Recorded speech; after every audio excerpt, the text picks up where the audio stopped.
Do you like movies and games also? This and so much more, they all know. Vice, Pyro, Lotus, and friends, welcome to Corrective Consciousness. Welcome to Corrective Consciousness, episode 21. I'm your host, Vice the Bold, and this is... Lotus Prince. I'm Pirate Jack Frost. And Old Man Stompy. Yeah, Old Man Stompy is here again for a third time in a row. I believe we can call that a turkey, especially for this or a hat trick. It's just after Thanksgiving for those of you who are late to the party here. And they're from the U.S. Yeah, U.S. Thanksgiving. And so we're going to have a very much more condensed version of what we normally do. I want to make sure that we don't price ourselves out on time like we did last week. It was almost... We say that now, but... It was 2.5 hours long. It was a long time, but we had a lot of viewers. We had 275 plays, which is... Maybe if we make it 3 hours, we'll get even more. Yeah, that's it. It's quantity, not quality. But anyway, we should just record ourselves all day. Yeah, talk about whatever the hell we talk about. Well, that's what the whole point of the podcast was. But anyway, I want to first of all put out another special thanks. We have some more contributors from our fans here. We have Ekogarden, who contacted me over Soundcloud, who did a really nice unplugged theme for the podcast. So yeah, I really can only describe it as positively adorkable, and I really like it. It's heartwarming. Made me feel good inside, and it was cool that he just came up with it and recorded something quickly and was happy with it, and I'm very happy with it. So I thought it was cool. Yeah, it was nice that it was actually different. I mean, I feel like it was kind of an opening to a children's show or something. Yeah, it's got a real gather round everybody kind of feel to it. Yeah, like a Raffi kind of thing. The best. Baby beluga in the deep blue sea. But no, I really am impressed with his output, and as well as everybody else who's contributed. And I also like the fact that it was a completely different type of theme than our other one. So we can use them, we can switch them on and off, and I just think it's really cool that we have fans that want to interact and contribute in a lot of ways, not just questions, but also to add to the visual of the podcast, and also the music. So I think this is really, really cool, guys. I really appreciate it. And Dracologist actually gave us an ending to the theme that he contributed last week. So next time we play his, we will have an end cap at the end of the podcast. Actually, we can do that either time, because this one's specifically designed for an ending with his beginning. You can't really chop his up. That's the thing. I used the beginning of the beginning for the beginning, and the other part for the end. But the end is the beginning of the end. Oh, it's like Smashing Pumpkins? Yes. But those are those guys from the Watchmen trailer. God damn it. That's where they got famous. Yes. Ugh. But yeah, like I said, the heart of this podcast is the fans, and I really think that without you guys, the podcast wouldn't nearly be as special. So I really want to thank you guys. So having said that, I do want to get going here. Pyro, what did you do this week? So this week was big because for those of you who aren't in America, the day after Thanksgiving is what we call Black Friday, and there's tons of sales that day, and I took it upon myself to spend as much money as I could. Do you know why it's called Black Friday? You keep in the black. Yes, I know why it's called Black Friday. Yeah, well... Yeah. This is the time of the year when most businesses go in the black. from being in the red from basically spending their money on resources. So Yes. And now, because of holiday seasons, they get the money back. they make their profit. But anyway, go ahead. Yeah. So what I bought was I finally bought a PS4. Nice. I bought a Yeah. Slim because there weren't any good deals with the Pro, and I didn't necessarily see myself getting a 4K TV anytime soon. It just came out. Yeah, so I got a Slim. It's very slim. The only other downside I had with that was it's only a 500 gigabyte hard drive, so I might want to update that eventually, because after I opened up the 3 games that I bought and downloaded a couple more, I'm already basically using half of the hard drive. So. I recommend at least a 2 terabyte hard drive for the modern systems, because you fill up half a terabyte real quick. Have you modded your hard drive in your PS4? No, and I should have before I got PT on it, and now I'm afraid to do it at all. Oh, that's true. It's unfortunate. Yeah, it's unfortunate. I can never really upgrade and still retain the game. So can't you back it up onto another disc? No. That game in particular is basically you could only download it at one point, and then that was it. You can't transfer. Yeah, no, I know all. that. But there's a feature for the PS4 that lets you transfer data between systems. I would need to look that up to see if that feature works on this game. Certain games it doesn't. But I mean, you could always keep that hard drive, like delete everything but that, and that'll be your PT hard drive, and then buy a new one and put everything else on. That's goofy too. But if that were the case, I would love it, because then I could just get a PS4 Pro eventually, and be able to transfer it to that. But as it stands right now, I'm afraid to get rid of it at all, because this was actually part of the reason why I was so upset when Sony told me to send in my console to be repaired. It didn't need to be repaired, first of all, and I knew that, just like based on what was happening. But they still insisted anyway, because they're dumb. Because the people that are tech support are just reading from a manual. Like they don't actually know how things work. Well, they don't. They sometimes do, but yes, most of the Gotcha. times you're just reading from a manual. My guy absolutely didn't know anything. I've heard this is a consistent problem with Sony customer service regarding their consumer electronics. That anytime you have a problem with your account, your PSN account or something like that, you have to go through an army of drones before you find one person who can actually help you. Yeah, and unfortunately, if I didn't know what I was doing, I would have done what he told me to. And it really sucks that's the case, because somebody who wasn't as tenacious as I am, and also skeptical, would certainly just follow their instructions. And your average mom or something like that, is just going to do what they say, even if they're tech savvy. It's a shame that they were going to charge me it's like $200 to fix my system when it didn't need to be fixed, and they were going to wipe my hard drive. You know what I mean? They were going to put some thermal paste on there and just said they fixed it, which wasn't the issue. It was DHCP being a dick. DHCP, yeah.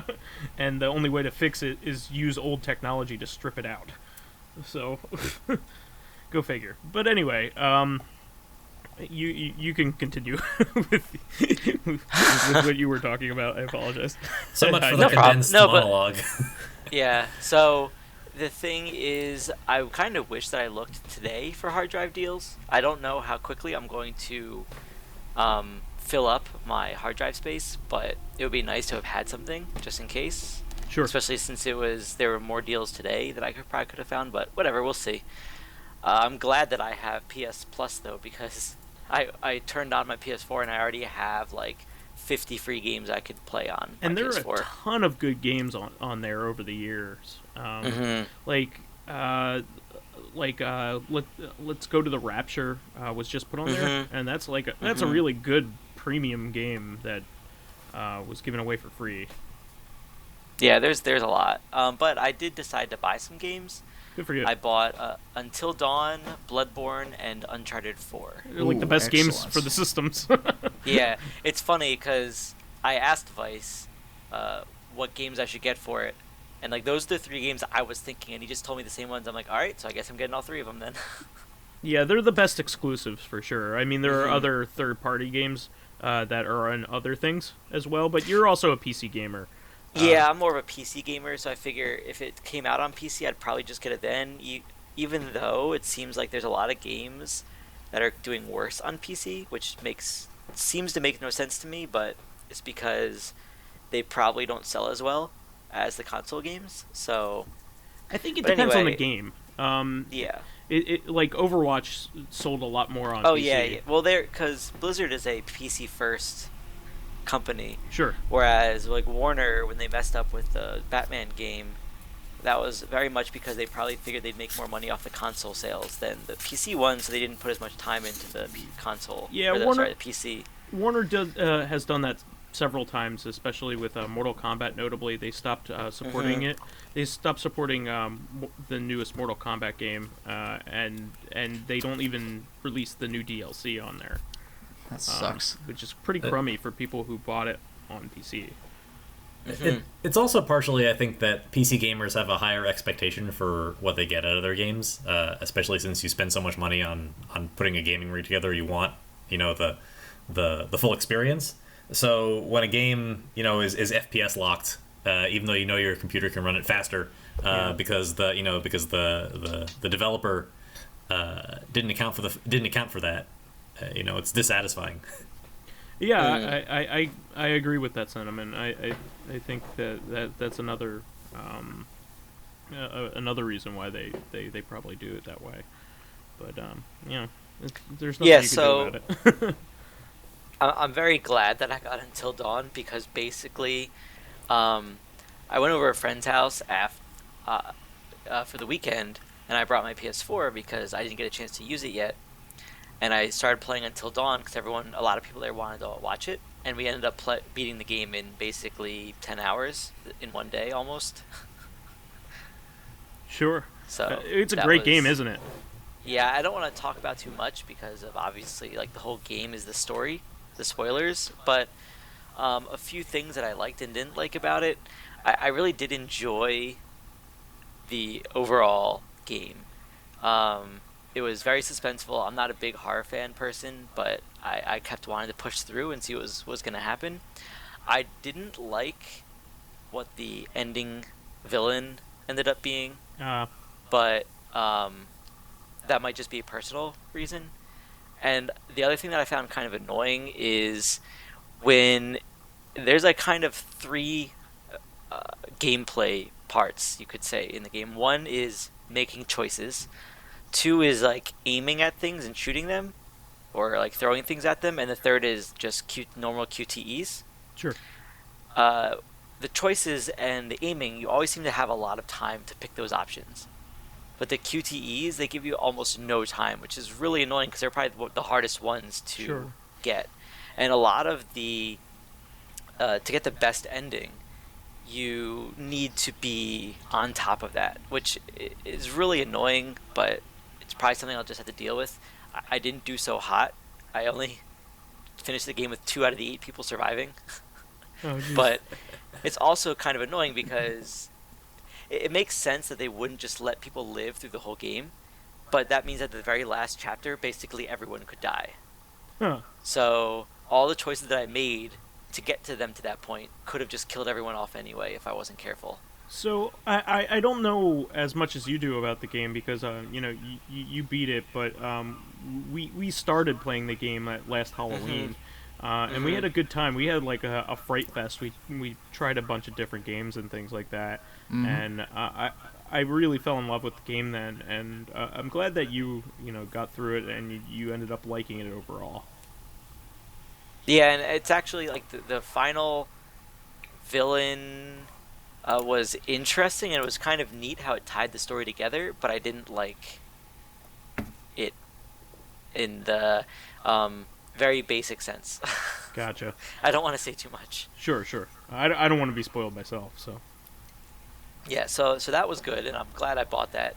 So yeah, the reason why I bought all these is the Black Friday PS4 deal was a PS4 with Uncharted 4 for $250. Wow, so that's that was really cheap good. to begin with. Yeah. And then Until Dawn and Bloodborne. Oh, plus since I got it at Walmart, I got a $30 gift card on top of that. Nice. Oh, good. So I used that to buy basically Until Dawn and Bloodborne, which were $20 each. So I really only had to spend $282 for the PS4 and the 3 games. That's awesome. Yeah, that's So impressive. that was really good. In terms of Uncharted 4, if I want to say the very easiest way to describe it is it's basically an Uncharted game. Mm-hmm. They add a few mechanics to it, but it's basically the same thing, which isn't bad because I actually really enjoyed the other 3. How far did you get And into it? so far in 4, I'm about halfway through. Okay. The game doesn't get exceptional until the last half, so... Oh, you've beaten it? Yeah, this is a game. Yeah. This is a rare game where I've actually beaten it. That game is magnificent. I've beaten all the Uncharted games, save the Vita one, and Okay, I platinumed the Vita one. Nice. I absolutely love the Uncharted games, and the even ones are certainly the high points, even though every game is great. The two is amazing. And it changed the way that the series was going. Yeah. And then 3 was very good, not as good as 2. But 4 is really high up there with 2. But the thing is it's a slow burn. I was not impressed with the game when I first started playing it. And then, I agree that it's a slow burn, but I kind of enjoy it because it's a little bit different. I find it more annoying. And this is basically any action game or movie that you play as, or the main character is supposed to be like the best at something, like the best treasure hunter, let's say.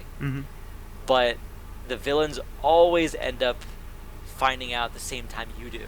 That is one thing with Uncharted is that right time. well, yeah, that's like every Uncharted game ever, where it's like we finally found the new clue, and like the bad guys were either moments behind you or ahead of you. Like every time, it's like, all right.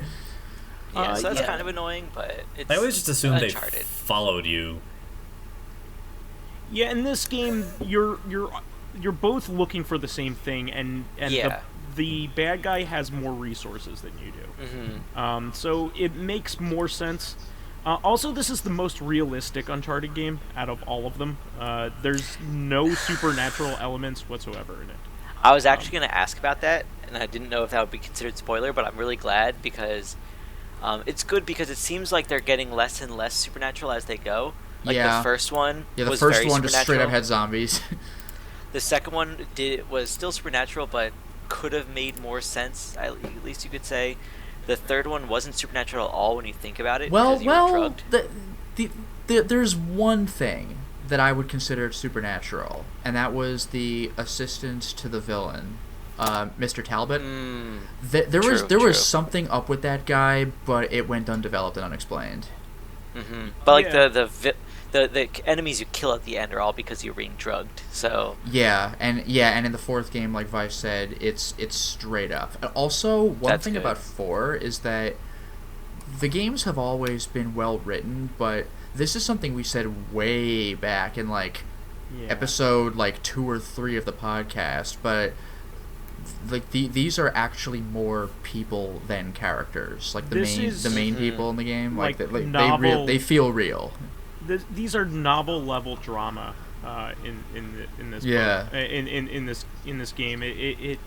It's an actual good video game story, and one that I really has enjoy realistic their emotions quipping in too. it. And I really like their quipping. Like one really neat thing that happened to me today. It was in the area where you're driving around for the first time. And they're talking to Nate's brother, Sam. Yeah. And I guess it's kind of a spoiler, but it's like chapter 2 spoiler. And they're asking him about his past, and he's talking, and I got out of the car, and he stopped talking, and then when I got back in, they continued. Yeah. Like, so what was that you were talking about earlier? Yeah, that's really clever. It's really cool. Yeah. But it is funny you say that it's most realistic because I was just playing it before the podcast, and my girlfriend and her sister were commenting on the fact that I'm hiding in the tall grass right next to enemies and they don't see me. Yeah. Yeah, Or it's the the Metal fact Gear that- Solid 3 phenomenon. Or the fact that I shot up a bunch of them and then went to hide, and they're all like, "Oh, I guess he's gone." Yeah, they just give up and go back to position. It is still a video game, but in terms I of know. In terms of story and Yeah, the narrative. way that the characters interact with each other, it's probably the most realistic video game in that regard in terms of drama. And how they interact with each other and how they play off of each other. And it's very heartwarming, and also there's some real heartbreaking parts in it too. So I really enjoyed playing that game. I liked it a lot. So I Yes, hope you and I enjoy look it. forward to playing it some more. I was playing it, like I said, today, and my girlfriend and her sister didn't watch me play most of the rest of it. But then when I turned it off to come up to do the podcast, I was like, "Do you want me to wait tomorrow until you two are home to play?" And they're like, "Well, now, yes." Yeah, now they're Because they invested. Yeah. they watch so much that they're like, "Yeah, I want to see what happens." Yeah, it goes some interesting places. Yeah, so I look forward to finishing that. And then the other game I got, like I said, was Bloodborne. I didn't play much of any of it. I know I played a lot at Luminaires, and I feel like I was doing pretty well in it, but I don't know if I'm going to do as well this time. It's also pretty funny because I haven't even beaten Dark Souls 3 yet. So. Yeah. But I feel like that's me with a lot of the Dark Souls games. I play them, get like halfway through, and then I'm like, all right, cool. I'm going to do something else now. Yeah, that's the way I am. I got halfway through Demon Souls, and it wore me down essentially, and I got distracted by another game, and now I don't have any of the skills I used to. You know what I mean? Like I don't know how to dodge as well. And I got halfway through Bloodborne, the same thing happened. And not that I don't like them, I just missed my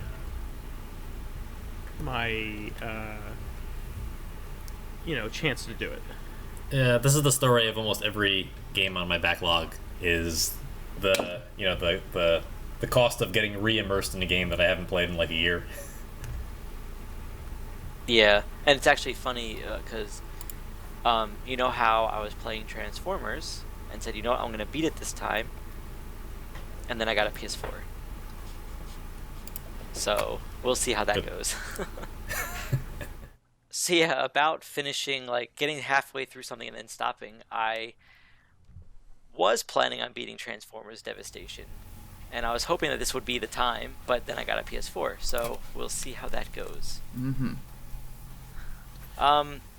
And about the Black Friday, the other things that I bought were, there was an awesome deal at Toys R Us for Lego Dimensions. Good for you. It was basically half off everything. So I got 3 level packs and 3 what they're called fun packs for about $65. Nice. And then top it all off, I bought a Transformer. Nice. So yeah, that was my week. All right.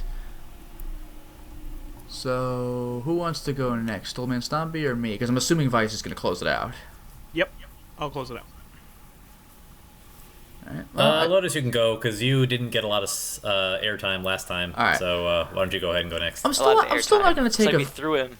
No, I'm still not going to take a very long time, but I do actually have some stuff to talk about this time.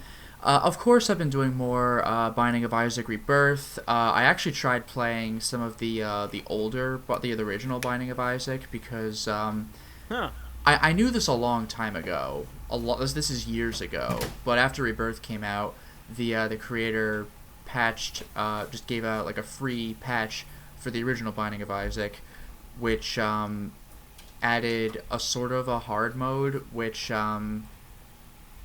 there were new achievements for basically just beating the hard mode with each character, and in both directions. So beating the Cathedral in the Chest and beating Sheol and the Dark Room. But the catch is that the hard mode is extremely hard because it's called Eternal Mode, and some enemies are white now, and they're like eternal types. So the guys who just run at you blindly might run faster. The guys who hop around, and if you get close, kind of start hopping in your direction, hop way the hell faster, and when they land, they shoot shots in like 4 directions, and they'll do like a quintuple in a row hop. It's extremely difficult to dodge, especially if the room is tight. Some bosses have Eternal Mode as well, and the only thing that makes this mode really doable is that if you beat a boss that's in Eternal Mode, it will drop one of those white half hearts, which give you an extra maximum heart if you get 2 of them. Yeah, if you get 2 of them, or if you beat a floor when you have 1 of them. Because the white heart goes over your most recent red heart. So if you ever take damage to one of those, then the white heart will go away. So they usually just kind of throw you a bone if you beat an Eternal boss and toss you a half heart for the white kind at the very end of the floor. And when you fight Mom and like it lives, those are guaranteed to be eternal. And so are the bosses of the 2 sort of secret levels, Cathedral and Chest, and Shale and Dark Room. So I was able to beat Eternal Mode with I forgot if it was Cain and Isaac or if it was just Cain, but it is hard. Like, it is crazy hard. And what I'm also learning is that just regular old Binding of Isaac is notably harder than Isaac Rebirth, just in general. As for Rebirth, though, I've been working on my challenge list. I only had 4 challenges left. I beat Pride Day. It's called that because you have like this rainbow ability which just randomly changes your shot type every 15 or 20 seconds, and that can make things a little disorienting, but I pulled that off. That wasn't overly hard. I just kind of hadn't done it. I beat the Speed Challenge, where everything is faster, including you, and you have 16 minutes to beat all the way through both basement levels, both caves, both depths, and both womb levels. And it's not a hard timer, 16 minutes. It's just that after 16 minutes of hit, you lose a half a heart every second, so you're basically screwed. I managed to pull that off, and that was no joke. And the other one I beat was, I don't know, I'm going to think about it too long. But I beat another one, which was also really bothering me for a while, so it was cool to get those out of the way. At this point, I only have 1 challenge left on my list, which is one where you can't shoot. You just have 3 of those explosive brain things that float by you, and you can sling them, and they regenerate over time, but you have to wait for them to do that. And also they explode, so you can't be too close when they go off. That one is hard, so I'll get to that one later. Otherwise, I got a little more recording done with Mr. Ryu for the silly game we're playing. I have a quick thing to say about Binding of Isaac. I was actually really... I actually learned a lot by watching you play.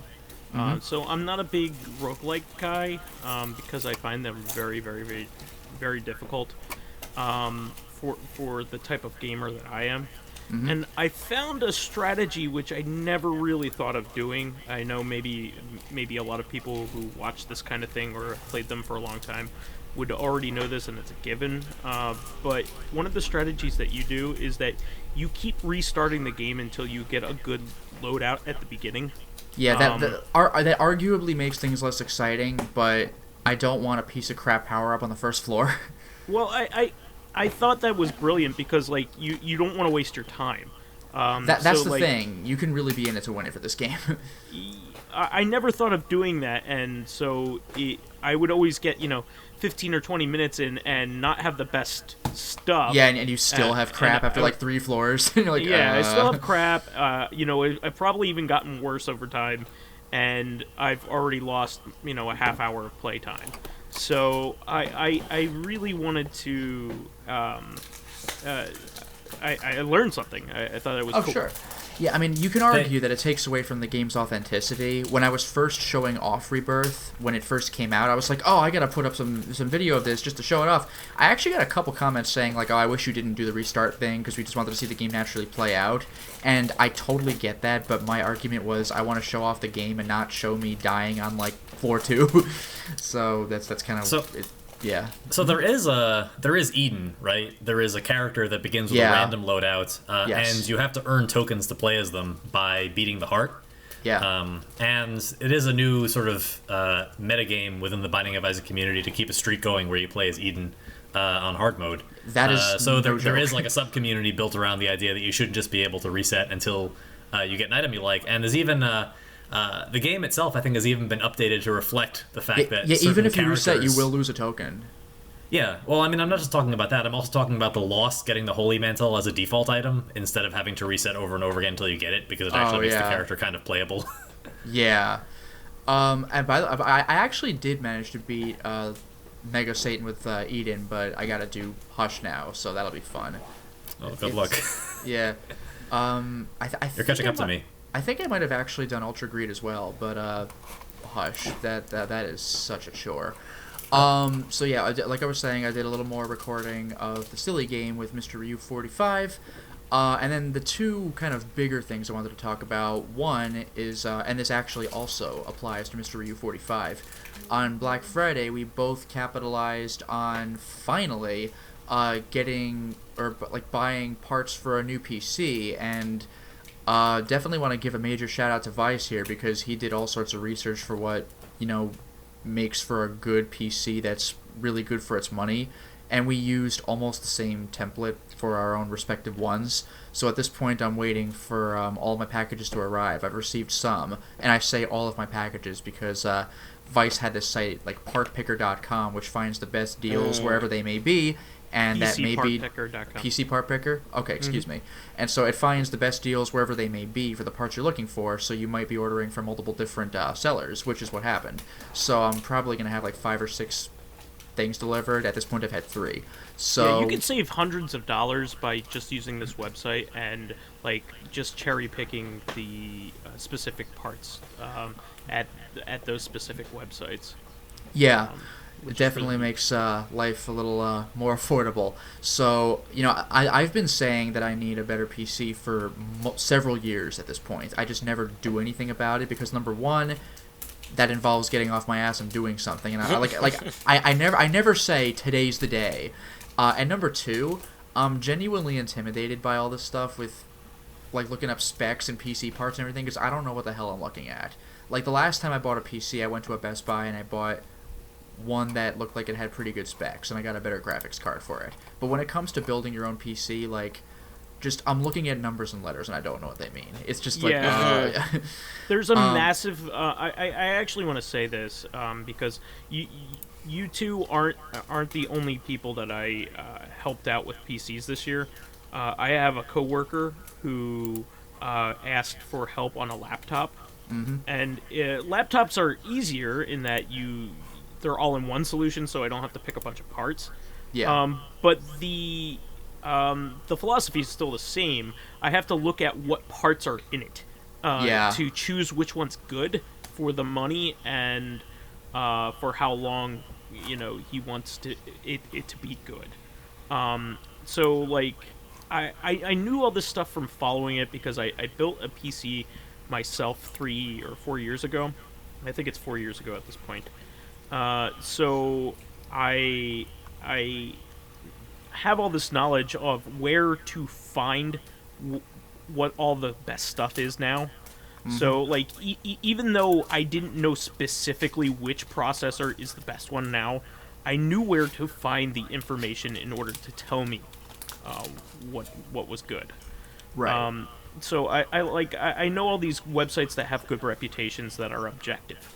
And that give very good, detailed ratings on what's good for the money, and also what's good if you want to be stupid. You know what I mean? So I hardly ever go the stupid route because they're prohibitively expensive, those parts. And they're not worth it in the long run. But good for the money on the high end is very good. I always say to go that way. Putting together PCs is like the car work of nerds. Yeah. There's like so many different parts and things that you need to know or have someone who knows what they're doing to help out. Yeah, the best I ever did was replace one graphics card with another. Even when it came to the point where I had bought a power supply for my the PC I'm currently using, I took that to Best Buy. I'm like, I don't want to, like, that just, the wires just intimidated me. Like, with a graphics card, you could literally snap it in. But with this, I was just like, I'm also going to help you put it together, too. Yeah, I definitely appreciate that. But with the power supply, though, I was like, I'm sure that it couldn't be that bad, but I'm gonna mess it up. And by the way, speaking of waiting for parts to come in the mail, this leads me to a very interesting encounter I had on a Sunday, which kind of surprised me. But a regular USPS or U.S. Postal Service mail truck pulled up and delivered a package on Sunday. I guess it was I think it was mostly Amazon packages this person has. That's probably why it was. It's just get them out there. I'm just not used to seeing a regular mail truck delivering stuff on Sundays. That's not normally a thing. But what was really weird about this was that, the mail truck drives up. The mail carrier drops off the package, rings my bell, so it's like, here, you have a package, and, walks away. I didn't need to sign anything or anything like that. Just, there's a package at your door. So I'm like, okay. So I pick up the package. I have it now. And then, the truck's just kind of chilling in my driveway, and then the mail carrier comes back and rings the doorbell. I'm like, oh, okay, there's a second package? No. I open the door, and she has one of those cards where, you fill out it was delivered or the package was not picked up because, the things you fill out. And I'm like, gotcha. Do I need to sign for this after all? And then she writes on the card, call my supervisor, I am out of electricity.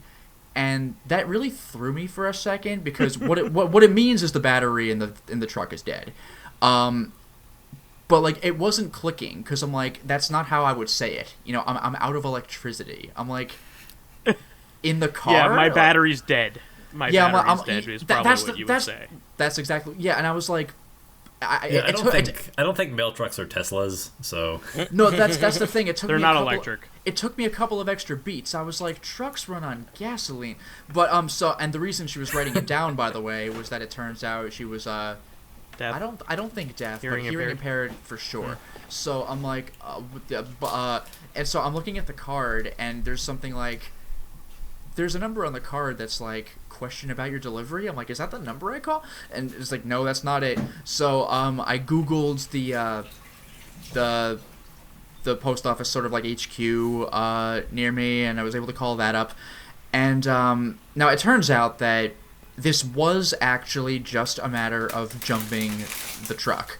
So we were able to pull that off with my car. It was successfully jumped. Congratulations. But then she comes back and writes like, okay, we got that, but now what do I do? So call my supervisor to find out anyway. So I'm like, okay. So I call up the supervisor, and they're like, yeah, because she had a ton of packages in the truck. So you still got to make deliveries. Sure.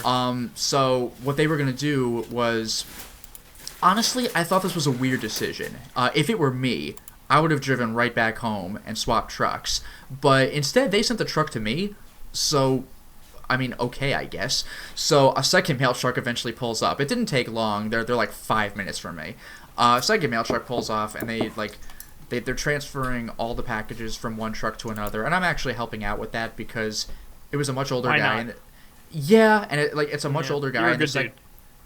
Well, I wanted some free packages is what happened. No, but so it was a much older guy in the second truck. Get your hand off my package.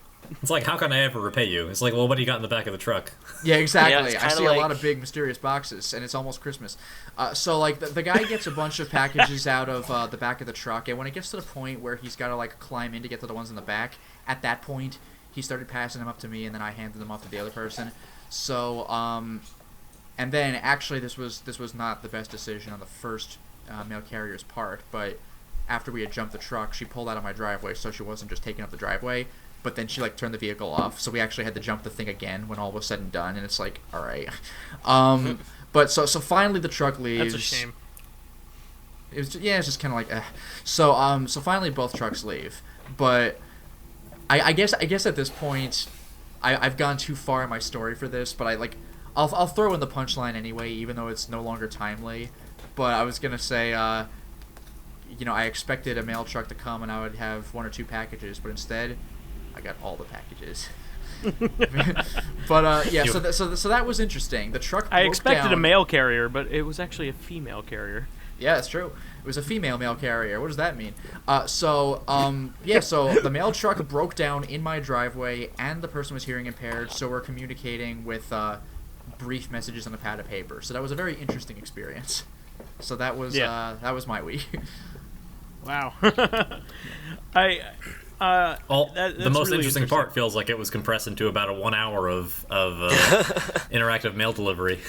Closer to maybe 20-25 minutes, better than a including video waiting game. for the next one. I was being generous. Yeah. All right. Well, did you have anything else to say? No. Did you play any? I will addend to Lotus's statement and point out that the achievement, that the Binding of Isaac challenge was have a heart, the one that you forgot. Gotcha. That's right. Yeah, because I posted about it on Facebook and Twitter. Yeah, that's true. Yeah, have a heart was actually a pretty frustrating one. You start with the ability called Charm of the Vampire, which after a bunch of enemy kills, you heal by half a heart, and you have the maximum possible number of heart containers, but only one of them's full. So you're basically playing the game with one heart, and you have up to, I think, 12. The problem is that health pickups just don't happen. You must kill lots of enemies to get health up. So there are a couple of exceptions to this rule, but they're weird.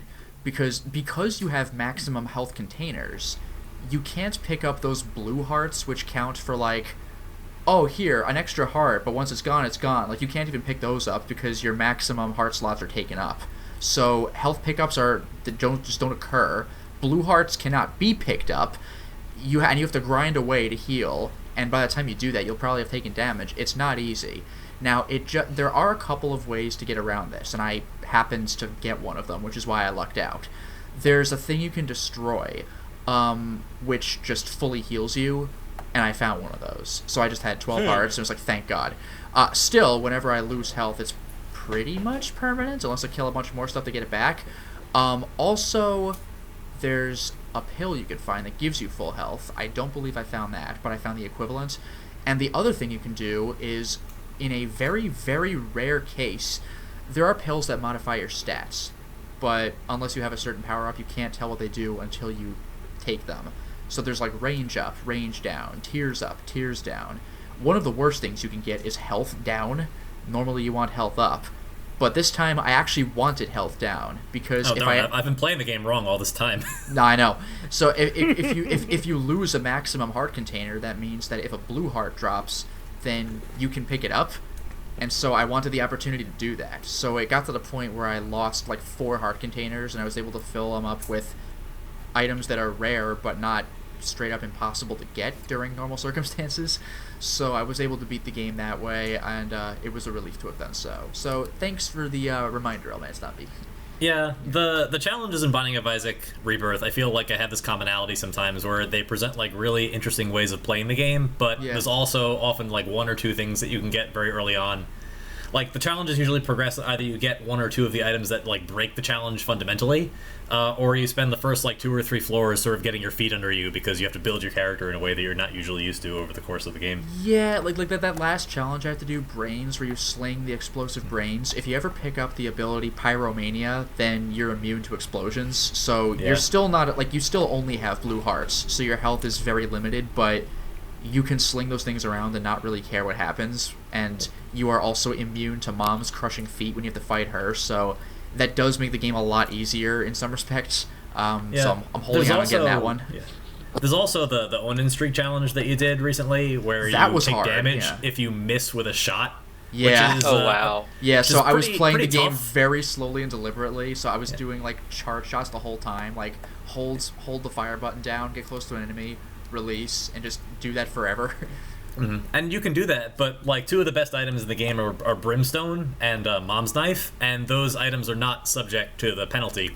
Oh yeah, I think I actually might have gotten the Brimstone. So I just held the fire button forever and like released it when there was an enemy nearby, but otherwise could just use the. Yeah, but that item doesn't trigger the loss of a heart if you miss. That's the point. Oh, that's right. I'm sorry. I was confusing it with the little helper who has Brimstone, which also is nice. But yeah, the Brimstone really does break the game in that respect. Yeah, so it kind of subverts the entire challenge that you just have this item that basically makes it not only a normal run of Isaac, but an overpowered one because you have one of the best items in the game. Oh, speaking of Mom's Knife, by the way, for the Brains challenge, you can't fire. You could only throw the explosive brains around. I was able to go into a Devil Room and buy a Mom's Knife, but just nothing happened. I just lost 3 hearts because that's how much it cost, and that was it. It's just like, oh. Good job. I thought I could break the challenge with it, but I was wrong. It's a Lotus power play. Well, I mean, your tears are based on your eyes and mouth, and the knife isn't. So I was like, oh, and no, too bad. Yeah, I mean, you can subvert that, I think, by getting, like, the Incubus, which gives you a buddy that has the same tears as you, and then he gets a little knife if you have the knife. Oh, wow. Yeah, I haven't unlocked Incubus. Okay, well, it gets to work. Pretty nice. Yeah, right? But yeah, so that's my week. I shouldn't say that. My wife got it for me. My wife could beat up your wife. But yeah, that's what I got, though. Nice. All right, well, old man Stumpy, you can go right on ahead. Awesome. I'm happy to go. So I guess I'll start with the mobile games that I play, because I talk a lot about Pokemon Go and about how Niantic tends to spring things on the players unannounced. But this time it was actually a positive in the way the game is meant to be played, because they released Ditto into the game for the first time a few days ago without announcing it to anybody. And they found out because the way they released it was that you can't actually just catch a Ditto in a wild. You catch any other Pokemon, and it has a chance of being a Ditto. That's clever. Is it any other Pokemon, or just like the really common ones? So I had heard it was the common ones, but I'm not sure if that's the only thing that you can catch and it's a Ditto, or if it's just because they're so common that most people just naturally catch Pidgeys and Radises, and they happen to be Dittos. Because they're everywhere. It's the only Pokemon that's in every, like, geographic region.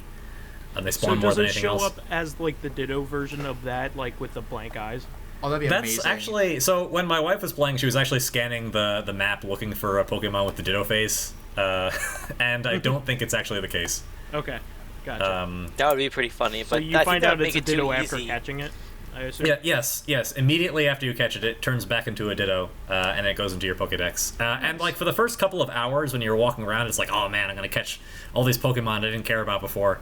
And then after, like, a couple of hours and you still haven't gotten your Ditto, it just gets a little agonizing because you're so nervous. Like, anything could be a Ditto. Should I catch everything? Like, this Pidgey out in the corner, should I walk over there and try to get it because it might be a Ditto? Like... It was a lot of fun, and it was interesting watching, you know, the news kind of crop up on Facebook. Ditto, I think, was common enough that most people who made a concerted effort to get it got it, as long as they lived in an area with a decent number of Pokestops or refreshed their Pokeballs within the first, like, day. Which is nice, because if you don't have a lot of time to play, you can wait until the weekend and you can get your Ditto, like we did. Nice. So that was cool. It's also adorable, of course. And sure. It's a lot of fun to watch the battle system when 2 Dittos fight each other. They can't transform, and they just struggle, and they wave like the wacky inflatable arm tube guys. Oh, they actually still have struggle in Pokemon Go? They don't usually use struggle because Pokemon don't have, like, they can't use up their moves. That's what I was wondering. I think the only thing that has struggle is Ditto. Okay. That's really funny. Well, what if you have a Magikarp fighting a Magikarp? Is it just, like, splash and nothing happens, and that's you just both kind of are disappointed? I have never actually seen that happen. What usually happens is... I know it's possible, like, in the gyms, you can bring a Magikarp to fight a Magikarp. They do have offensive moves and very low attack power, and also very low HP. So tackle, I guess? Yeah, what will usually happen... I don't think Splash is in the game. Okay. It's not really good game design to give a Pokemon a move that doesn't do anything. Yeah. It makes sense in Pokemon because you have a lot of control over your team, and because... You know, if you bring a Magikarp with Splash to a competitive battle, that's no fault but your own. And actually, yeah. I'll get into this later. Splash has received an upgrade in the most recent generation. Oh, really? Oh, wow. So How can I guess you I'll upgrade say, a piece of shit move? I love how it's actually. I love how it's Splash took like 20 is apparently, years, by the way. Yeah, Splash is apparently now a reasonable top tier move. What? That's hilarious. Wow. Was that that supposed to be like as a joke? No, well, a little bit, yes. Yeah. I will. Okay, my wife has informed me. She is holding up in front of my face that her Magikarp does in fact have Splash, and that it does do 0 damage, and its better move is Struggle, which does 15 damage. So you can in fact have 2 Magikarp splashing at each other and doing 0 damage. So I stand corrected. So terrible game design is what you're saying. Well, it's funny because it's terrible. Gotcha. Anyway, it's just a general game design philosophy that you want your games to have inertia towards victory. Sure. So I guess it's okay to have a joke character, but it isn't a conventional choice. He's the Tan Hibiki of Pokemon. Come on. Yes, and she's pointing out to me that Ditto has only Transform, which does 0 damage, and Struggle, which does 15, so... Okay. Transform, in principle, transforms Ditto into the Pokemon you're fighting and then gives it its moves, just like in the main game. Does Struggle still hurt your own Thank Pokemon you, Mrs. when it uses... I have no idea. Okay. Apparently, I know absolutely nothing about the design of Pokemon Go, besides my ability to walk around and catch Pokemon and spin Pokestops. So I will defer to the experts. All right. It's a good advice in marriage, I think. Yeah.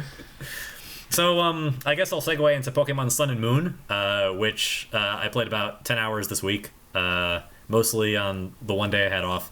And they are fantastic, and despite the fact that I sort of claimed that they were just sort of standard Pokemon games during last week's podcast, the subtle details that went into the game design really improved and sort of did away with a lot of the old conventions that I think were a little bit player unfriendly.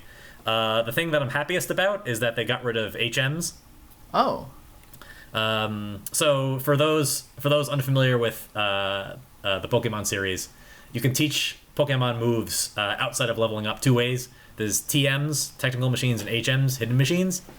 Originally, technical machines could be used once, and they would teach usually a really powerful or useful move. And HMs would teach a move that was necessary to progress with the plot. Like, it would teach Surf, which would let you travel on water, or it would teach you Cut, that could cut down trees that were in your way. Fly. So they were like the Zelda-style sort of tools that would let you explore the world. But you needed to assign a slot to them. That's like the big problem. So Well, yeah, it's one of the Pokemon's moves. Yeah. right. So you would have to give it to one of your Pokemon. They'd be really weak because otherwise you just always use the HM moves and you'd never seek out the TM moves. Because you had infinite uses of an HM. Otherwise, if you could use them up, then you wouldn't be able to progress with the game anymore. And you also couldn't teach another move over that one once you didn't need it anymore. Yeah, that was the main thing I remembered. Well, I thought in battle they had limited uses. Just on the map, you could do what you want. No, I mean the HM itself had infinite uses. You could teach it to any number of Pokemon. Yes. You couldn't teach something over it, so it made it much more difficult to soft lock the game by getting yourself stuck in a place where you didn't have access to the moves to like surf off an island or getting boxed in by trees or something. So it was an old game design choice. In the most recent version of the game, you no longer need HMs to progress. Instead, you can call Pokemon on like a cell phone or whatever to ride around and get over the obstacles for you. Like you can call Charizard to fly. Nice. Yeah, and you can call like a Tauros to crush rocks for you. Oh, nice. So I know that Pokemon is not a particularly it's a beginner-friendly series to begin with, but is this one a good jumping-on point for people who have never played Pokemon? Sure. I think it's a great jumping-on point. Like I said, I think a lot of what they did away with was a little bit player-unfriendly. I think that based on what I heard from the developers when they were working on Generation 6, they understand that they're competing with mobile games that tend to have a very low barrier to entry. Gotcha. And so I think a lot of the choices that they've made recently reflect that philosophy. That a gamer's entry point into a game should not necessarily be defined by their ability to overcome obstacles, but by their ability to derive enjoyment from the game. Sure. Rather, those obstacles were actually a barrier to the enjoyment. That's sort of exactly the opposite of what I would say. Like you don't want to put obstacles in front of a player deriving enjoyment from a game. You want to dangle carrots in front of them and lead them towards the enjoyment. If a player has a lot of free games that they can play that are enjoyable, and you're playing this Pokemon game that puts a barrier between you and the enjoyment, the player will just drop the game and pick up Angry Birds or something. That's much easier. That's something that the game has a lot of discovery. So one of the touches I would refer to was so just to go back to the original game a little bit. Most of the time, most of the early Pokemon that you catch, they'd be early in the Pokédex. Like Bulbasaur is number 1, your starters, and Pidgey's number 10. So you catch them really early and you fill in the first slots of your Pokédex. And then Magikarp is like number 129. So you would catch it and you'd have this big gap in your Pokédex, and it would lead you to want to discover what goes in the middle. And you'd fight trainers that have Pokemon that go in the middle, and you'd want to go, you check your Pokédex and see where those Pokemon lived, and then you'd want to go find them. It felt like the more recent games, like Black and White and X and Y, they got a little bit lazy about this, where when you went to a new area, there would be like 2 or 3 new Pokemon, and they'd be consecutive in the Pokédex, and you just catch them, and you move on to the next area. And it felt a little bit like checking off boxes on a checklist. And Sun and Moon went back to the old version, where you can explore the islands of Alola more freely, aside from the standard broken bridges the game puts in your way. And when you're filling in the Pokédex, the game is inclined to give you Pokemon all over the Pokédex numbering, so you have a lot of opportunity to sort of want to go out and explore and discover where all these Pokemon are hiding. And it's, like I said, a really subtle touch that makes you want to play the game more. Nice. I wanted to ask you whether you had heard about the fan rumor that was posted on Kotaku. Well, tell me what it is, then. Well, it's that Pikachu thing that's in the new game, that the ghost that wears the Pikachu sleeve. Right. A lot of people are thinking or speculating that the Pokemon underneath of it is Porygon, the same Porygon that made Japanese children have seizures during the TV show. I mean, that sounds I like... think that's just rumors. That sounds like the kind of, like, fan theory that winds up on BuzzFeed. Yeah, like... It's definitely that kind of thing. No, but, like... It's just like the kind of article that I only... in that ghost tower in the first game drove kids insane. Yeah, well, like Vice. Vice, did you see the clip of the anime I posted in our Facebook group? No, I didn't. Yeah, that was great. It's like that was amazing. Mimikyu joins Team Rocket because it hates Pikachu so much. Yeah, no, but what the reason I bring this up is it actually, by coincidence, immediately dismisses this theory, because Meowth walks up to it and he's like, clearly that's not a Pikachu. That's obviously like a costume. And he pulls up a bit of the costume, and you just see this, like, crazy, like, purple energy. Like, it's clearly some kind of ghost, and you don't get a good look at it. You just see, like, the purple energy at the bottom, and then Meowth goes into this, like, insane hallucination straight out of, like, the freaking Berserk Eclipse, where he's chasing these, like, hot Pokemon that he's apparently in love with, and then it shows that they're actually... Ghastly, Haunter, and Gengar, and you're just like, Jesus Christ, the guys are watching this, and he has to get like snapped out of his stupor by Team Rocket. It's like, oh my god. There is some like loose evidence that points towards this. Like any decent fan theory has to have evidence, right? Like it can't just speculate. So it can, but it wouldn't be worth talking about. Well, in this one, they say that it's the words that were chosen in the Pokédex that really tip it off. So I think in the Pokédex, this I forget what it's called. Is it called Peek at You? Is that it's what called? It's called? Mimikyu. A Mimikyu. Okay. Thanks, Pyro. So the Mimikyu, its Pokédex entry, it states that. A professor looked at it one time and then was shocked to death or something like that. I mean, I get the idea, but like... Wait, I'm not finished. Yeah. So the phenomenon that the children experienced when having the seizures because of that Porygon episode of the anime was called Pokemon shock. Like in the popular media at the time, in the news, so they're saying because of that that they're but they're like related. it may be a nod to real life, but is the Pokemon Porygon? No, it's not. Like I don't think it is. Yeah. But I mean, I wouldn't say no to anything. Like, let's remember that Slowbro is like a cloister attached to a Slowpoke, so it's not like Pokemon can't become other Pokemon like by association or combination. It's really completely arbitrary. yeah, and I don't know whether that's like the localizers having fun with it either. You know what I mean? Like That's true. The localizers might be adding something that wasn't there originally. That would be my guess usually in these cases. Like I've seen the Did You Know gaming for Pokemon, and they do say that certain countries will just have fun with it. Like I remember like one group of people in a gym were named after like Hokuto no Ken characters, which I actually think is really funny because like the younger people playing Pokemon are like probably not going to get that. They were named something like Shin, Rao, and someone else, and it's like, what? So that's clearly not their names. They were just like enjoying themselves. Nice.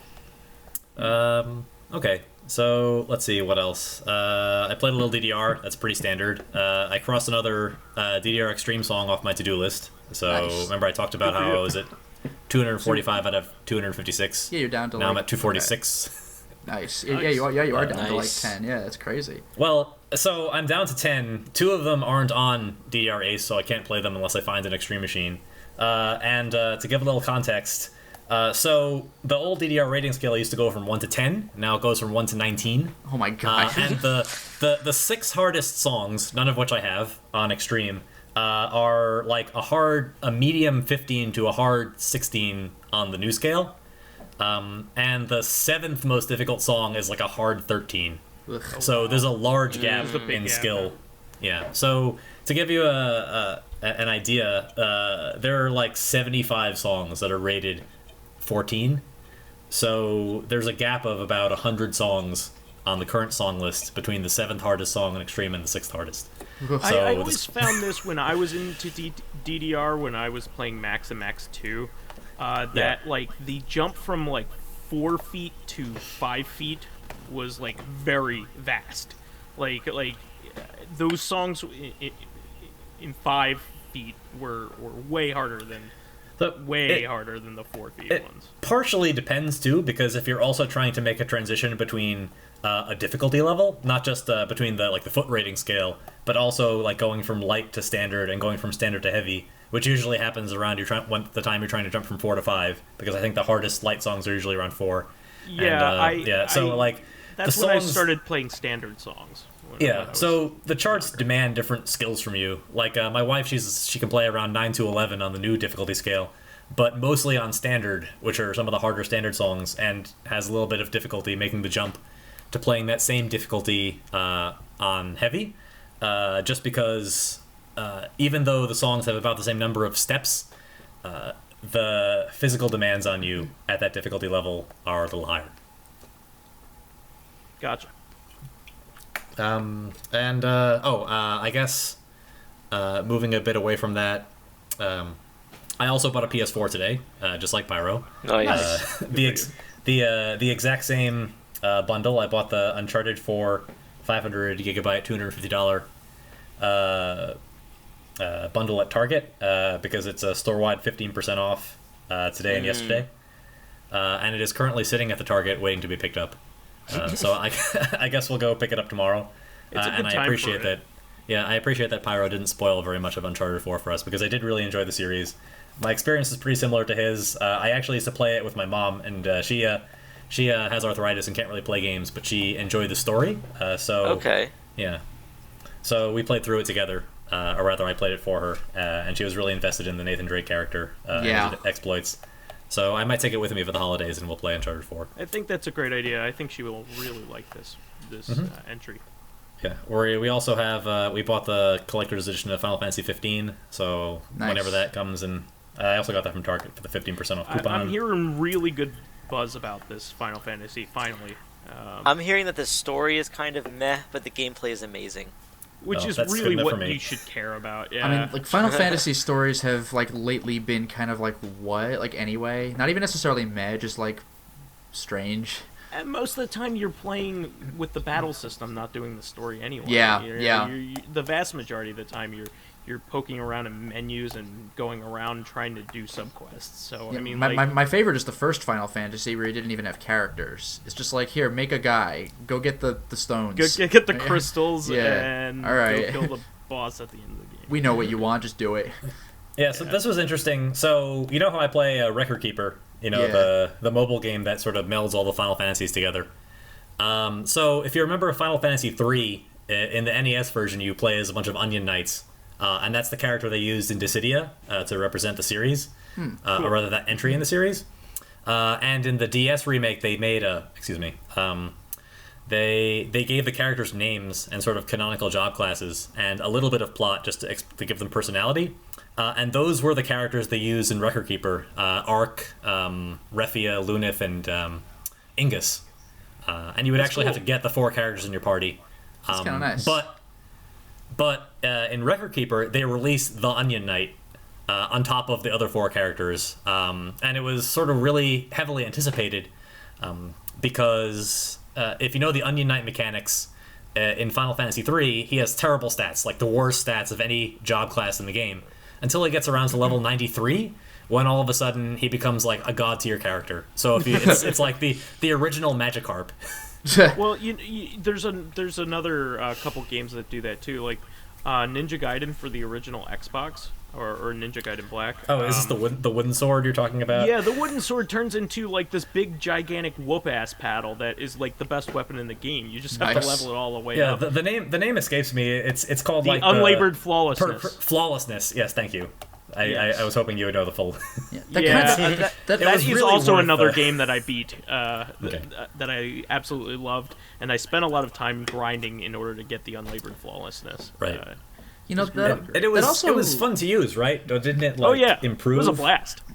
No, that also kind of reminds me of even Resident Evil 4, where every gun, if you completely maxed out their upgrades, there would be one last upgrade you can buy that was usually insane.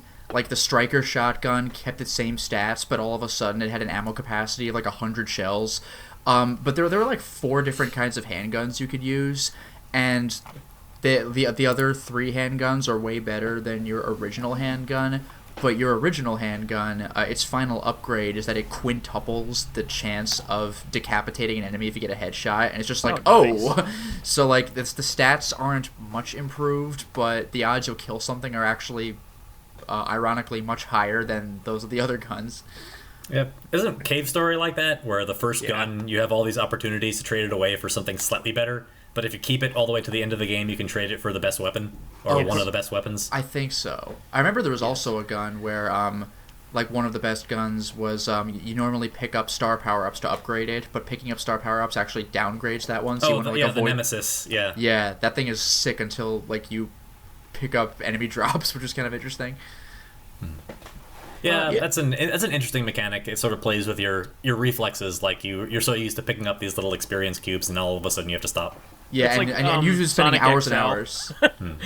It's like you know about Sonic XL, right? It's the ROM hack where you if you collect rings, you get fat because they're onion rings, and you just get fatter and fatter until you die, and There's you can't also move anymore. Well, even Metal Slug had that, where if you ate like the hamburger or whatever, you'd be like all fat for like a little while. Well, that was just if you ate a lot of food. It wasn't All just at the once, hamburger. yeah. Okay. There's also Super Mario Ascetic, which is the same as Sonic XL, more or less, except it's a hack where you die if you touch a coin. Well, yeah, that's kind of like the entire game default Dan, where coins kill you and spikes don't. Like the entire gimmick of the game is what you think you know about games is wrong for this one. Like enemies don't kill you. That's like in I Want to Be the Guy when the fruit just like murders you. Yeah. I mean, everything murders you in that game, Yeah. including the ending and the and the overworld map. Oh yeah, and the Gaiden game. Yeah. I love that stuff. Right. But yeah, Elman's not so- anything else going on? I would like to. I'll conclude with one more comment since I'm the only. I'm the biggest wrestling nerd here. Okay. This week, a wrestler by the name of James Ellsworth, probably the biggest feel-good story of the WWF year. Back in July, they reinstated what's called the brand split. You know, where WWE has Raw and SmackDown. They're considered separate rosters now. I mean, because at this point, there's no major competition to WWF. So they're they two have different rosters, nights, right? Yeah, they're Monday and Tuesday, both live on USA. And so the storyline is that they're competing brands again. And they drafted the wrestlers to different shows. And what that means is they brought back, without any warning, what's colloquially known as the jobber. which is some random guy from the independent scene they hire to lose badly to like one of the I used monster to remember that when wrestlers. I was a kid. It was anybody who had like a real guy's name. You know what I mean? Yeah. Yeah, and I mean, some really talented wrestlers got their start that way. Like the Hardy Boys were jobbers; they were just random guys that showed up one day. And Daniel Bryan was a jobber to John Cena on like some Sunday night show. A lot of guys get their tryouts this way by showing that they can lose well in the WWE style, which is hard to do. And follow direction and make it look good and all that. Yeah. So with no warning whatsoever, we came back from commercial break on Raw, and there was this guy standing in the ring that nobody had ever seen before, who looks like literally the exact opposite of what you think of as a WWF wrestler. He was like sunken chested. Me? He had no chin. Like he had this flabby neck that made it look like he had no chin, and he was like all like scrunched up and scared looking. And they pointed a microphone in his face, and they were like, "What makes you think you can win a match in the WWF?" And he just goes, "Well, any man with two hands has a fighting chance." And sure enough, the guy comes down and beats him in 10 seconds, and we thought that was the end of it. And they had a string of local talents, all these guys they just brought from the independent circuit for one night to lose to like top tier WWE talents. Sure enough, fast forward a couple of months later, and this guy AJ Styles, who I would recommend Vice if you're looking to get into a wrestler, if you like CM Punk and Daniel Bryan. He might be in your mold. He's scrappy underdog. Fantastic. I mean, he's the guy who used to be, before he was signed with the WWE in January, considered to be the best wrestler not signed by WWE. He is a technical wizard. Like, he makes some of these physical feats look unbelievably easy. Like, he does all these subtle things regarding how he performs his moves that make it look like he's killing the other guy or that he's getting killed himself, but they're perfectly safe. He's extremely talented. Yeah. Yeah, you're right. So anyway, he's a bad guy, and he's also the title holder. And so the two guys who were fighting him were tagging, and he had his opportunity to pick whoever he wanted from the back. And of course, since he's a bad guy, nobody wanted to tag with him for this 2-on-2 match. So the GM, who actually is Daniel Bryan, said, "I found a guy who was willing to tag with you." And sure enough, here's James Ellsworth, holding his hand out with his two hands and his no chin. And his only role was to actually get knocked out by one of the other bad guys prior to the match, and then get written off television again. But he was so popular on the internet just for being a guy with no chin and two hands, because that's what happens on the internet, that he stayed. And they kept bringing him back as sort of a foil to AJ Styles. That's amazing. And they made this two hands and no chin thing almost like his gimmick. Like he was you know how heels, bad guys, they use headlocks oftentimes because it gives it gives a they couldn't put him in a headlock because he had no chin. Yeah, exactly. He's immune to headlocks, and he just like popped right out, and he got up and he shrugged like it was his superpower all along. And so I don't know if you know Shawn Michaels. Yeah, I do. So Shawn Michaels, his finishing move was a kick to the face called Sweet Chin Music. So James Ellsworth, he managed to worm his way into a title match against AJ Styles, and he kicks him in the face, and all of a sudden the announcer yells out, "He hit him with no chin music."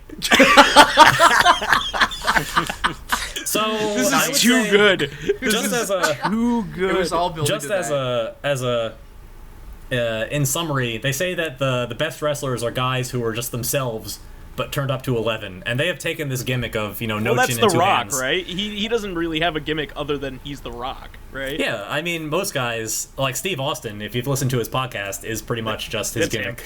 Yeah. Most of the good wrestlers, even Triple H, he comes across as the same kind of guy he probably would be in the corporate world, Sure. So they have taken this gimmick. I need to watch clips of this. Yeah. So they've taken this gimmick of no chin and two hands basically to about 12 or 13, and I'm not really sure where the end game is, but they're also using it really well in the sense that the guy, he's serving as a proxy for the guy who's Dean Ambrose, who's currently fighting AJ Styles for the championship, and that when WWF, since they have so much television, sometimes they have this problem where they go 5 or 6 weeks between pay-per-views, and they have to figure out things for these guys to do while also making the pay-per-view match like a big and a payoff.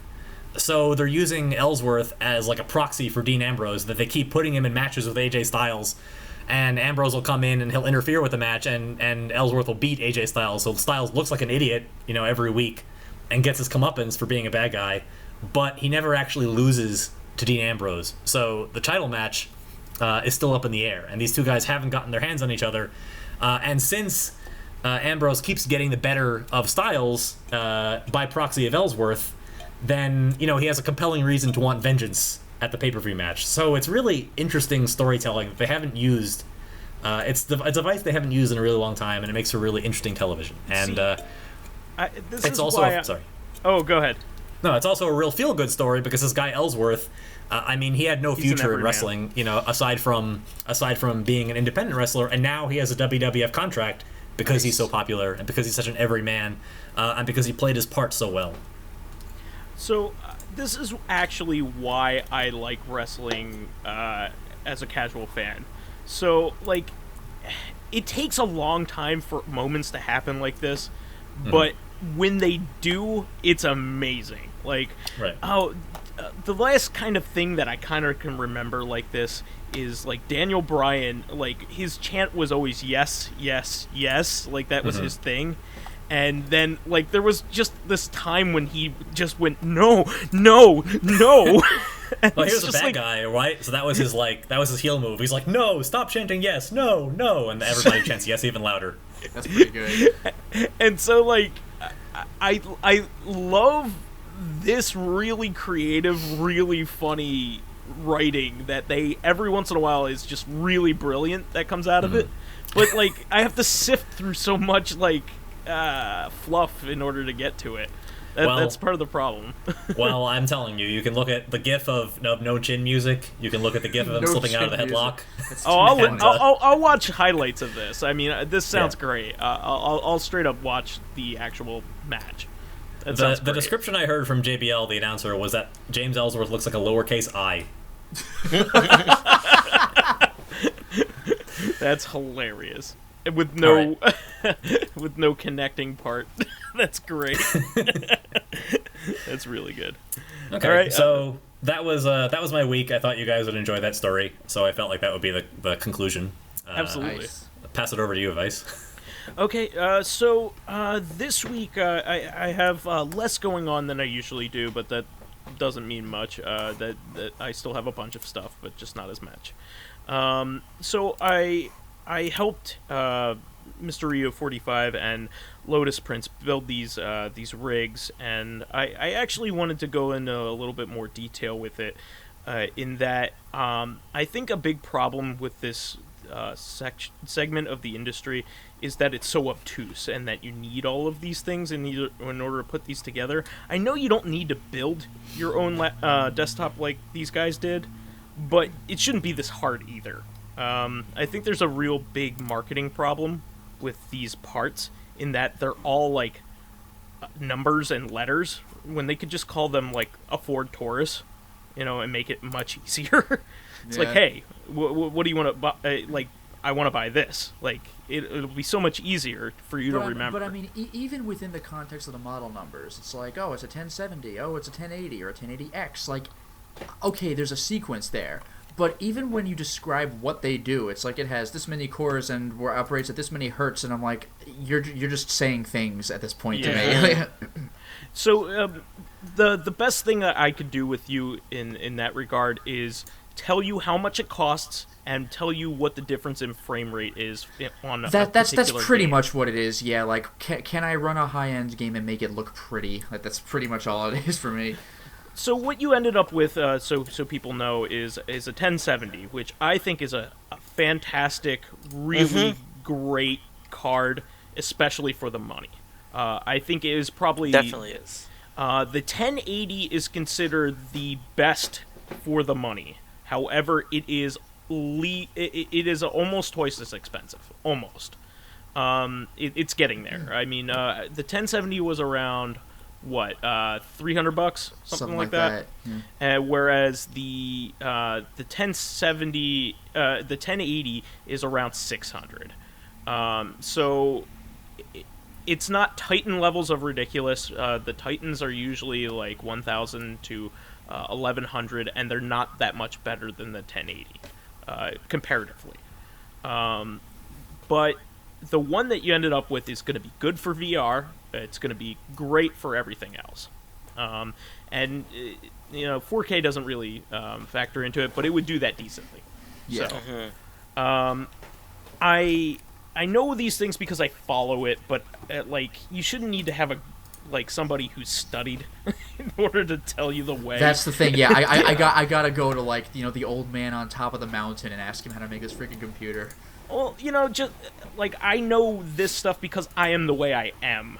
About everything, I'm very detailed oriented when I'm really into something. So I could tell you exactly what power cord to buy. When we've even gone through that, which power cord to buy for your Genesis, because there are specialty power cords for Genesises. Oh, you mean now. with the Genesis? No, you mean with the trio, that thing? Correct. That thing's super cool. Yeah. But for anybody who doesn't know, that's a plug that is one plug that will plug into all of the peripherals for the Sega Genesis. The Sega CD and the 32X. Yeah, if you didn't grow up with this yourself, then you may have seen the Angry Video Game Nerd video where he's like, let's see what happens when I have a Genesis, a Sega CD, and a 32X. And he hooks them all up, but they all have those brick power cords, and you need at least 2 power strips to be able to play your freaking Sega CD 32X game. And it's look at this mess, but this cord solves that problem. And it's it has modern standards, so it is a lot safer in a lot of ways. Yeah, I heard it's a lot better than the original. Yeah, I heard it actually directly benefits your system as opposed to using the original cord. Yeah, they run a lot less hot. Mm-hmm.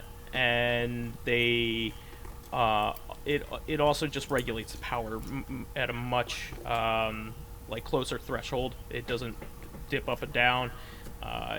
It's just better in general. Which the modern things you wouldn't think would be, but there you go. So I helped them both build these things, and Mr. Ryu45 ended up making some slight modifications because I think he wanted to get a few parts that were cheaper than the ones that I suggested, but he got a very good starting point. Almost all the innards were exactly the same, which is the important thing. He wanted this case that was on special, which was fine.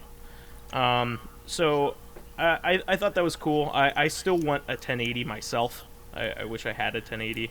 So I'm asking for donations towards it for Christmas for my parents and other family members. So. I would ask, since you mentioned that the 1080 was the best for the money, how do you measure value per dollar for a graphics card? So I could explain it, but basically if you have a grid of all of the available graphics cards and you rank them, the sweet spot is at the 1080 with price. Okay, but that's what I mean. How do you rank a graphics card? What do you consider for our viewers? Graphics cards, the better they are, the better they are at handling higher resolutions for draw distances, frame rates, and physics. So all of those things are factored into buying a good graphics card.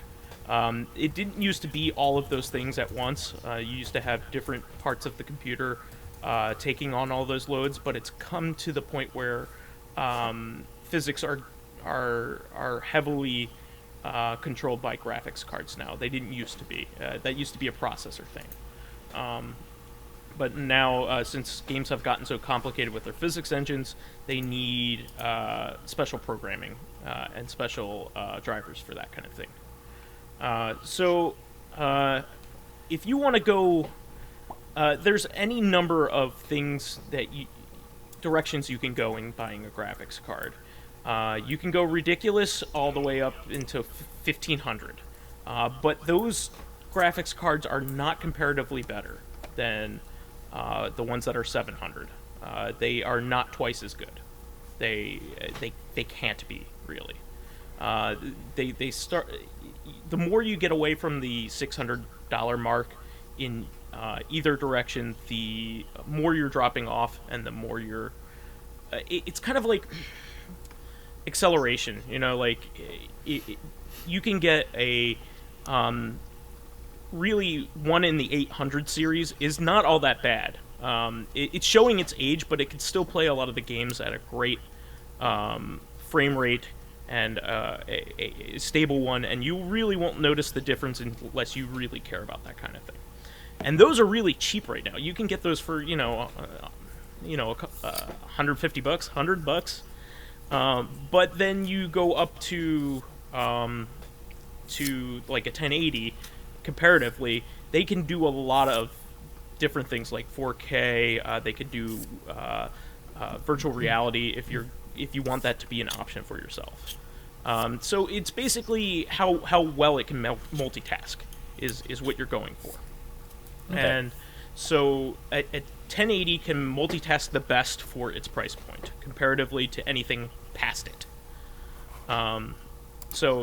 Does that make sense? Sure. Okay. So I did a lot of research on this, and a lot of websites that have tested these things. So and they all seem to agree on these kinds of things. You always kind of wonder whether somebody's skewing that perception, but even the objective websites all kind of agreed with this opinion. Mm-hmm.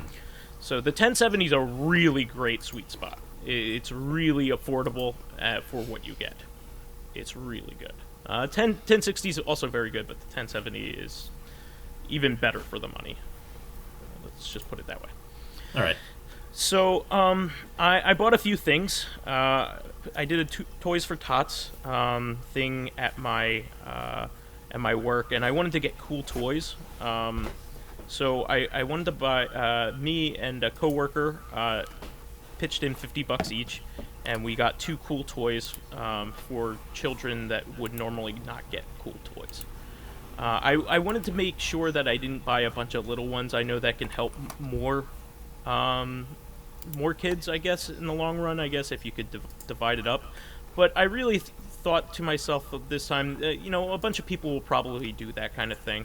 I comparatively want to get really cool toys for kids who never get that kind of thing. Wouldn't have the opportunity to get a $50 toy. So I ended up getting a Lego Ghostbusters set.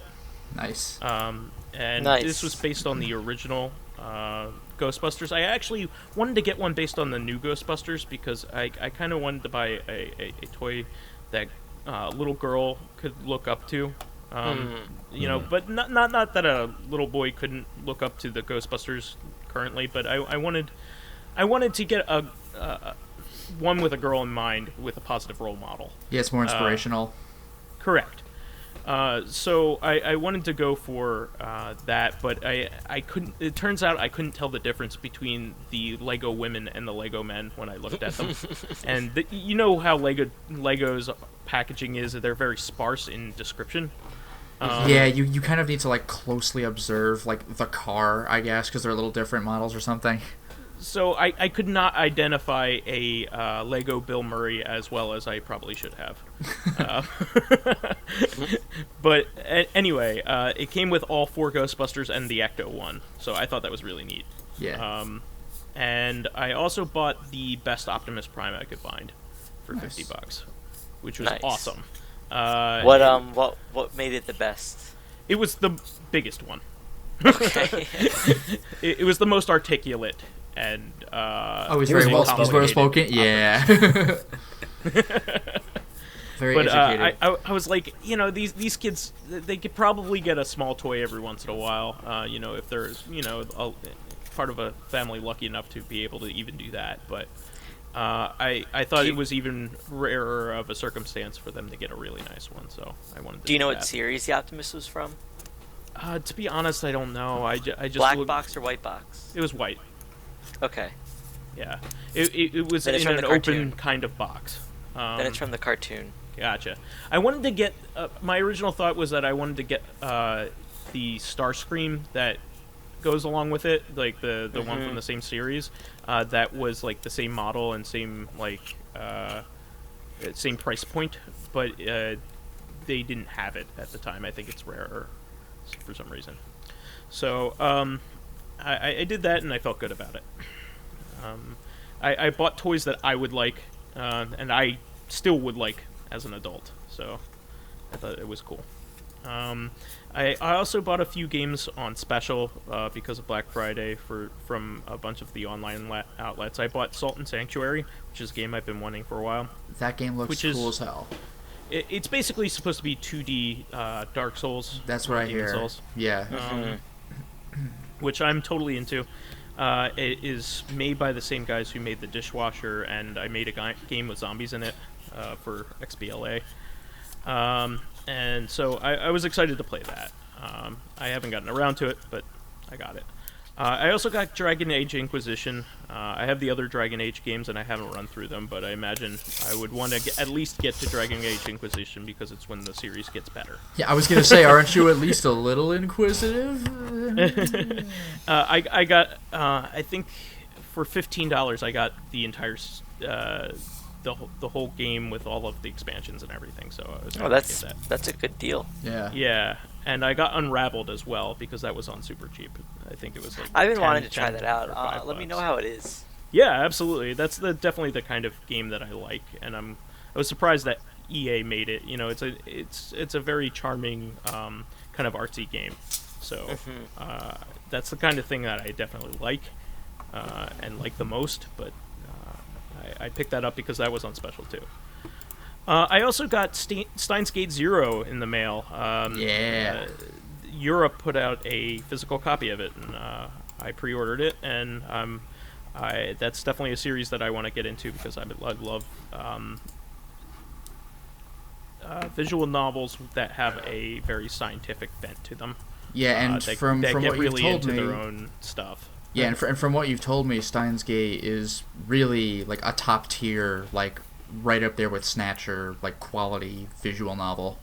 So, Yeah, and I've seen the anime, and it is breathtaking. So, and the visual novel's apparently better. So in the pantheon of visual novels, there's basically a trinity of the best ones from Japan, and a lot of people consider Snatcher, Steins Gate, the original Steins Gate, that is, and Silver Case? the Silver Case to be the best. Oh, wow. The best. And now all three of them are finally in English. Yeah, I can't believe we were it. only lucky enough to have Snatcher for a good long time. And even then, it finally was got for the them freaking all. Sega CD. Like, go find that. Yeah. What were you about to say, Old Man Stompy? Oh, I will say I have a complicated relationship with Steins Gate for obvious reasons. Yeah. Oh, Well, yeah. not obvious to the viewers, but so the primary antagonist in the original Steins Gate is CERN. You know, the operators of the Large Hadron Collider, which is also where I worked for a good portion of my life. Yeah. So after a certain point, I got tired of hearing about quote unquote CERN scum everywhere I went at anime conventions, and we would go and we would watch anime. You know, when we were hanging out, and everybody would just ask, you know, do you want to finally watch Steins Gate? And we would just go, no. Well, also considering It's a like shame, 'cause it's really good. in all reality, you're like CERN, like being able to work at CERN is like joining the major leagues of scientists in a lot of ways. It's also that like the science that they pretend to use in Steins Gate is like bullshit, and sometimes sometimes if it's technobabble, I can sort of ignore it. Like in Gurren Lagann when they talk about how he's quantumly dividing himself into energy and being devoured. They're like, you know what? That's just that's horseshit. hand wavy enough that we can deal with it. But when they talk about like using the Large Hadron Collider to make black holes, like that was my graduate thesis. I can tell you we didn't do any such thing, and it makes me angry.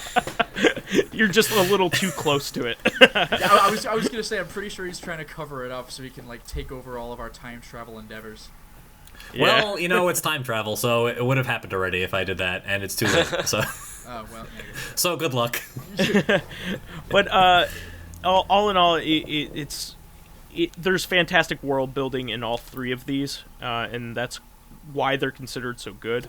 Even if the science itself is flim-flam, you believe in it if you're not trained to not believe in it. Yeah, like No, it's a like, great alright. story. Yeah, believe me, I've watched the first half of it. It's fantastic, and I do own the game. Yes, same. I complicated. just gotta play it.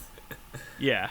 So I'm looking forward to playing all of the Steins Gate games and also all of the other related games that we happen to get. I hope we get Chaos Head and all the other That would ones. be cool. Yeah. There are three offshoots to this science I think it's called the Science Trilogy or something to that regard.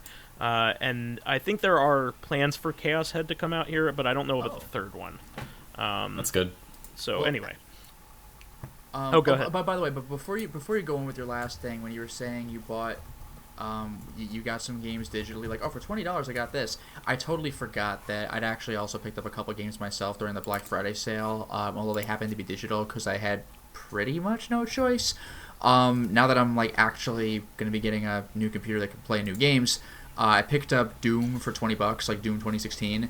Oh, So, good for you. Yeah, I look forward to playing that because like I've heard nothing but positive things about it. And the other was, the new episodic King's Quest game. Yeah. Mm-hmm. Well, it's finally finished, and they were selling the complete collection on Steam for $15. So Very good price for that. and not to mention, apparently, if you buy the package, like the complete collection, as opposed to individual episodes, then it comes with an epilogue.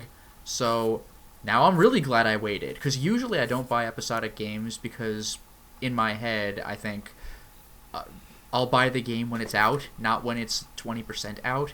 But apparently that waiting actually paid off, because it's like, here, you could buy you could buy the collection, which comes with an epilogue, and only if you buy the collection. I'm like, well, good thing I held off on giving these people my money for so long. Apparently that was their plan all along. Like, that seems like it seems like a really odd business model, but okay. I mean, this is a weird quirk of modern entertainment that video games have become episodic and television shows are released all at the same time. Yeah, but like again, it really like throws Netflix me. will just dump out a whole TV show. But like again, it just really throws me that you would be rewarded for not buying the game as it came out piecemeal. Like, that just like, I mean, I'm happy, but what about everybody else? It just seems like really weird. You were rewarded by giving the company money so that they can keep making games, as opposed to just giving them a little bit of money at the end so that they can maybe keep making games. Yeah, but I'm the one who got the payoff for it. I got the epilogue. Like, you have to. Well, you buy also played it like way after everybody else too, which is a big deal if it's something like the Walking Dead games where there's like a canon. I was gonna say that like a lot of people understand this about the pricing structure of episodic games. They understand that how that's going to go, but it's the same thing with comic books. Like, if you buy them all the issues individually, you're going to pay more than what No. you would pay I'm not trade. talking about the pricing structure. What I'm saying is, like, I can buy episode 1's free, or at least it was for a time. I could buy episode 2, I could buy episode 3, I could buy episode 4 and 5. But I can't buy the epilogue. You have to buy, quote, the collection, which comes with an epilogue. And, like... The epilogue might be free with a total purchase. Maybe. But, like, if you bought the episodes individually, I'm just wondering, like, if you can get that. Like, it's just... That's what I'm saying. Sure you could. I don't think there's anything quite that dumb. Because now. Because if you had the episodes, you can't just buy the collection. Because I had episode 1 for nothing when it was offered for free. Because I was like, why not? And when I tried buying the collection, it's like, oh no, wait a second, you're trying to buy episode 1 along with the other stuff, and you have episode 1. So I had to delete that to buy it. I wasn't losing money by it because that was the free one. But like, that's the thing that I thought was weird. If you buy comic books when they come out, sure, but if I buy the trade paperback, it doesn't come with a special chapter that no one else got to read, Yeah, no. Sometimes it has special content. Like when I buy the hardcover Transformers, it comes with all the covers alternate covers they used. Oh, that's clever. That okay. You might not have seen if you just bought one of every issue. Okay, I guess that makes sense. And sometimes they have creative processes in there too. Okay. Like commentary kind of stuff. But anyway, The internet tells me that the epilogue is in fact exclusive to the complete collection and you cannot buy it separately. Yeah, so I was rewarded for not helping them out when they released their stuff. Like, it's just like, I mean, again, good for me, but what? Yeah, I don't know. That sounds odd. It's consumer unfriendly, and it's unfortunate because it kind of holds enfranchised players hostage. Like, in order to get the epilogue to the story after you've already bought all the episodes, now you have to also buy the complete collection. Yeah, I loyal like ones are from the beginning are the ones that you should be rewarding. And that's actually, by the way, what's kind of bothering me about Witcher 3 right now. Because, like, I waited for a good deal for Witcher 3, but now they have the Witcher 3 sort of with all the DLC edition, but it's not an upgrade, and GOG's usually pretty good about selling upgrades, but this is just a whole separate package, and it's like, well, now I'm getting punished for buying Witcher 3, Yeah, that's I'm- actually a game that I refuse to buy before I'm done 1 and 2, because I know it will be really cheap by the time I beat 1 and 2. Yeah, I mean, I didn't wait. I Yeah, didn't. in I 20 am. years you could probably get it for $1.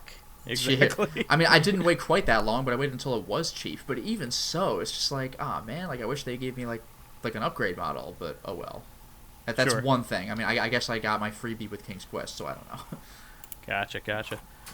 Well, I did want to move right along here and tell you guys that I actually beat a game for once. Yeah, Other than What? Uncharted 4. I beat Uncharted 4 and talked about that way back when, but I beat the original Dead Rising. Oh, nice. So, this game, I was kind of dreading playing through because when it originally came out, it frustrated me. Like, even back then. Because of its archaic nature, and it has a great concept. Like, okay, you're basically playing Dawn of the Dead. Like, Yeah. you're in a mall playing Dawn of the Dead. Like, you can go wild and kill zombies with all these wacky weapons and find all these cool things and explore, but it's hampered by its own game design. That's if you're talking about the time system, that's why Yeah. I never continued playing it. So there's a time system. There are a bunch of escort missions. Escort missions are never fun, and it doesn't have strafing while shooting. It has awkward controls, and also you need to really know where things are in the game, particularly specific items are in the game before you go out and do specific missions. And there's very little warning as to what's going to happen when you go to do those missions. So you don't know you're going into a boss battle if you know nothing about it. So you best play this game with a guide. It basically is impossible without one. It's very, very, very difficult and would waste a lot of your time. I do like a lot of all the window dressing of the game. I love the way it looks. I love the sense of humor. It's phenomenal. I love the amount of detail, and I love the story bits in it. I actually think the story bits are really good. So I'm not gonna. I'm going to spoil this because it's the fourth game is coming out, so I'm gonna talk about the first game. But so it turns out that the undercurrents is pretty cool. The reason why the zombies are breaking out is because of a botched experiment on how to raise meat. So basically, it's all the entire theme of the game is about consumption and human consumption and how it's bad. And that was what Dawn of the Dead was all about. Dawn of the Dead was about how... Well, Dawn of the Dead was more about people- consumerism. It was the other kind of consumption. Well, that's what I was getting to. It's two types of consumption. Yeah. It's humans just basically taking over everything that they come in contact with. And consuming everything they come in contact with. So I thought it was particularly deep in that it both explored consumption in terms of shopping and consumerism, but consumption as in what we do in order to survive and to eat. And wait a minute, what about the third kind of consumption? The wasting disease. Yeah, the maybe wasting even disease. maybe even zombieism? Whoa, we got the holy trinity of consumption here. But the psychopaths were great. I Yeah. love the characters. The psychopaths are amazing. They're wacky and goofy and sick in all the right ways, and in exactly the ways that I like my bad guys to be completely batshit insane. Yeah. And I was able to beat the entire game, so I was happy. And beating the final boss is such bullshit. If you do not know to use the specific move that you would never do otherwise in order to hit him, because you're in a situation in which you have no weapons, see, this is the problem. The whole game game is based on making crazy weapons. The game's entire philosophy is guiding you towards being well prepared for your situation by collecting the right weapons and the most versatile weapons. For regular humans, guns are going to do well. For zombies, melee weapons are way better in most cases. So, unless they're armored humans, in which melee weapons are better. So, you take all these things into account when you know what you're going to fight, right? Well, the last boss, they strip all of your inventory away from you, and you're fighting him hand to hand, and he will wreck you unless you're a certain level and you've learned this move that you would never use because you have a weapon all the time. And the way you do the move, you have to press in your left thumbstick and attack. Oh, for God's sake. And you spin around like a dirigible. like a dervish. A whirling dervish. Like Mike Hagar? Yes, but in Or a really Zangief. goofy way. In fact, Frank gets dizzy when he does it, but Nice. it takes a ton of health away from the last boss. That is a very Capcom thing to do, though, is just give a nod to Street Fighter or Final Fight. Yeah. So it's called the double lariat. So it really is Zangief Yep. and Hagar. Yep. But you wouldn't know to do it unless you read about it. Yeah. And I didn't know to do it unless I read about it. Normal punches do almost absolutely nothing to the final boss. Yeah, this confirms my fear a little bit. I picked up I Vice the Bolded my Xbox collection. I bought 3 games without really thinking about it. It was a 3-pack of Devil May Cry 4, Lost Planet, and Dead Rising. Nice. Sure. And so, I mean, I kind of like Devil May Cry, so I played the 4th game, and I played Lost Planet just to find out what the series was about, and I just stare at Dead Rising every time and sort of try to parse the fact that what I've heard about the game makes it seem like it's almost like a chore in some extent. In some ways, yeah. But what drove me forward was wanting to experience the psychopaths and their story, and also the bits of fun that are there. Also, if you're not playing it like I am and being obsessive about getting the best ending the first time around, you can have a lot of fun just sticking around. Yeah, you really don't have to care about the story.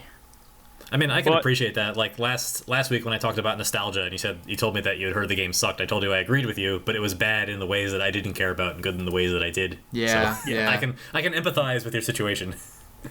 So, I had played Dead Rising Case Zero before. I had played Dead Rising uncharacteristically. And Dead Rising 2 Case Zero is basically a premium demo. You had to buy it, but it is its own microcosm of a game. It has its own generalized area that does not exist in Dead Rising, the full game. And it's also like a predecessor chapter. It is literally the chapter 0. It's what happens before Dead Rising 2. So it's an XBLA exclusive too. So this again makes Dead Rising 2 the best version of it to play is the Xbox 360 version still, even though there are better running versions of it elsewhere. You do not get the full game because there's also an epilogue chapter called Case West that is only XBLA. So it's annoying because you're only getting part of the story. Otherwise, Are those still available? yes, but only on 360, not on the Xbox One like 2 is. Okay. Yeah. So and you can import your character from Case Zero into the regular full game. So I played through Case Zero again. It is a much better game in every sense. I know some people rag on Dead Rising 2, and maybe I'll see why they rag on it once I get there, because I haven't played the proper game yet. But I played through Case Zero again. You can beat it in a couple of hours. But you can do everything in it, and it's highly addictive and a lot of fun. So the second game is really cool because you can combine items to make crazy weapons in this game. There's also strafing while shooting, so the shooting is actually good. That changes everything. Yeah, it does, actually. And also the AI people that you need to save are not brain dead. They're actually really good. So in leading them back to the safe place, you don't have to babysit them nearly as much. And it's not as frustrating to do so. Even if they do get attacked, it's not a super chore in order to free them from zombies and things like that. But there are some cool weapons that you can make in there. You can tell which items can be combined with others because they have like a wrench icon over them when you go to pick them up. You don't know what they combine with, so you might end up just making something stupid, and that doesn't work.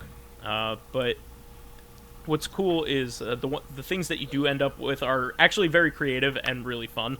So one of them is a bucket and a drill, and you might be thinking to yourself, what can you do with a bucket and a drill? Well, he slams the drill on the bucket on the zombie's head and drills holes into the bucket.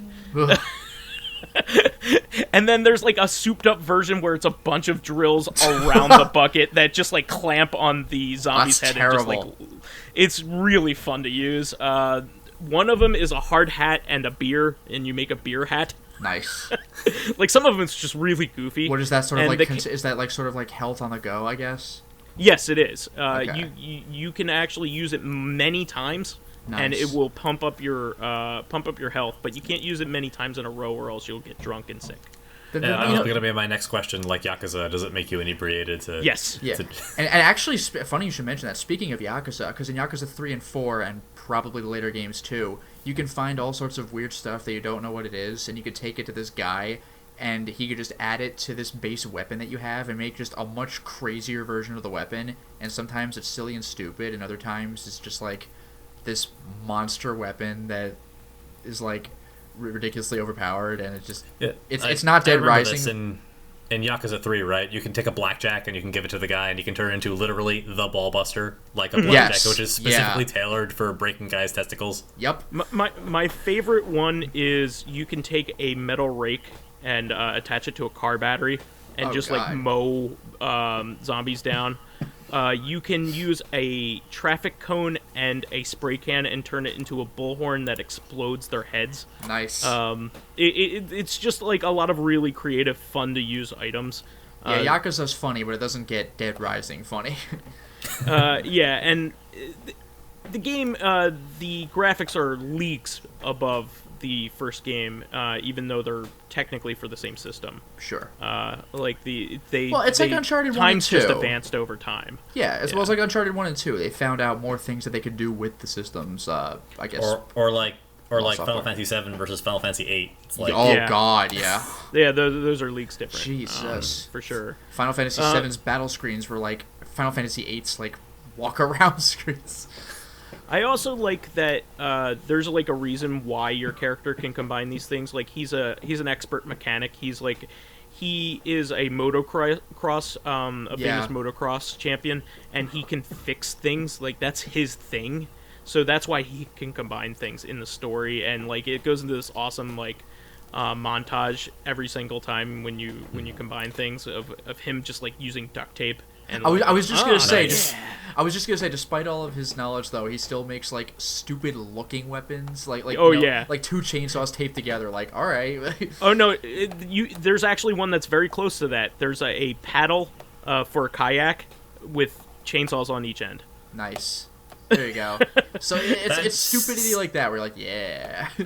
that seems unwieldy. Yeah, it's awesome though. This demo level, or whatever you want to call it, Case Zero, has its own achievements. It's like a mini version of the game. It has a psychopath, which is fun. He's fun to fight.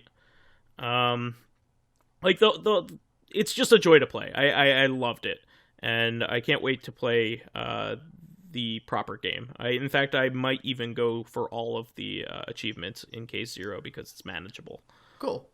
Yeah, so I beat Dead Rising Case Zero, and I intend on importing that save from to the proper game, which is cool because there's a level cap of level 5 in Case Zero, but you start off at level 5 okay.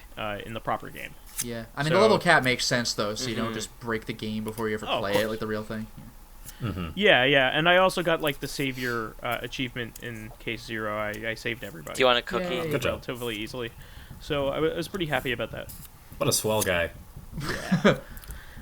So I played a little bit of Galaga Wars, a little bit more because in between breaks at work, and I found that at high level play, the game is very difficult to play on a small screen, like for dodging bullets and things like that, because your finger is bigger than your ship. Yeah. On most devices. So unless you have an iPad and a good one, because my iPad's showing its age now, so it doesn't play games as smoothly as I like. So I may have to, only play this game casually and That's dive how I felt pretty early on into pretty my early playing it on. as well. Yeah, I do like it, but it's not built for serious schmuppers at that size of a screen. So I finally got my Neo Geo AES, the home system, Nice. from my friend. I can't thank him enough. I actually got it tonight, so I didn't get a chance to plug it in. But I can't wait to play it. And came with one of those badass controllers, so he is truly a great friend and did not need to do that and was very generous. So that is my official first Nice. Neo Geo console. So it's really cool. And more stuff on the way. So I also attended a birthday party that I thought was pretty interesting that I wanted to mention. Oh, It was how'd a that murder go? mystery birthday party. It was awesome. It was a lot of fun. It was at my friend's apartment in Philadelphia, and we had a lot of fun. We each had a role that we were playing. I was a gangster, which is not too hard to imagine. I'm of Italian descent, and I wear suits all the time, especially for all work. the Italians are gonna unsubscribe now. No, but like Yeah. an old-timey gangster, you usually imagine somebody from the Godfather, and it's not too hard to imagine me in a similar role if I slicked my hair back. So I did that, and I also put like a flower in my lapel, and also carried around a violin case so I could show off my Chicago typewriter. Nice. i.e. a Tommy gun, but I didn't actually have a Tommy gun, but it was a good prop. Had a violin. Yeah. You leave the gun, keep the cannoli. Yeah, exactly. Yeah,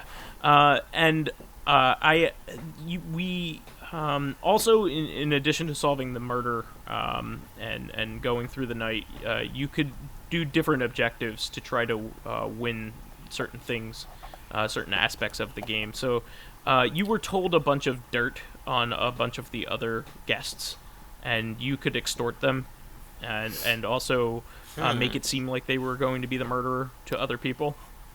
And my character is, of course, going to be naturally good at extorting people because that's what he does.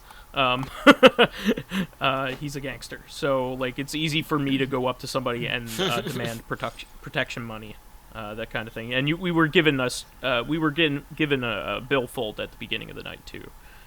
So we could extort each other and blackmail each other, and it was a lot of fun.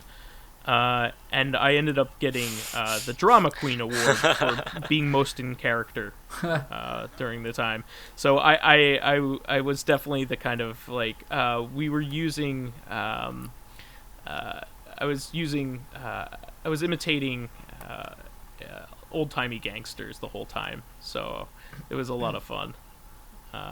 Like you killed my brother, see, like that kind of thing. Oh God, yeah. He was a flim flam man, I tells you, like that kind of Hey, thing. Muggsy. Yeah, exactly. So Flipping your coin whenever you talked. Yeah, So, exactly. So, how'd this get set up? I mean, is this something that like you got off a website, or did a friend of yours put all the work in? Because it sounds really elaborate and pretty fun. Yeah, you could make it, but the website that they got it off of, you buy it. You buy basically the kit to print out everything, and they have like all kinds of like materials for you to read and things like that in order to set up your character and to plan how you want to act and what the way you want to look, and also they give you ideas for props and also like things you could print out to put on props and things like that. So it's worth buying. It sounds really cool. I forget what website it is from, but Yeah. it is really cool, and they also tell you like tips on what to do if certain characters don't show up to the party, which is likely, this day and age.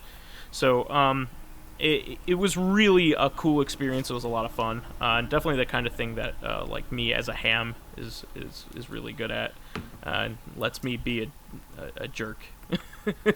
Just to be fun and and to quip and do all that kind of stuff. So I had a really good time.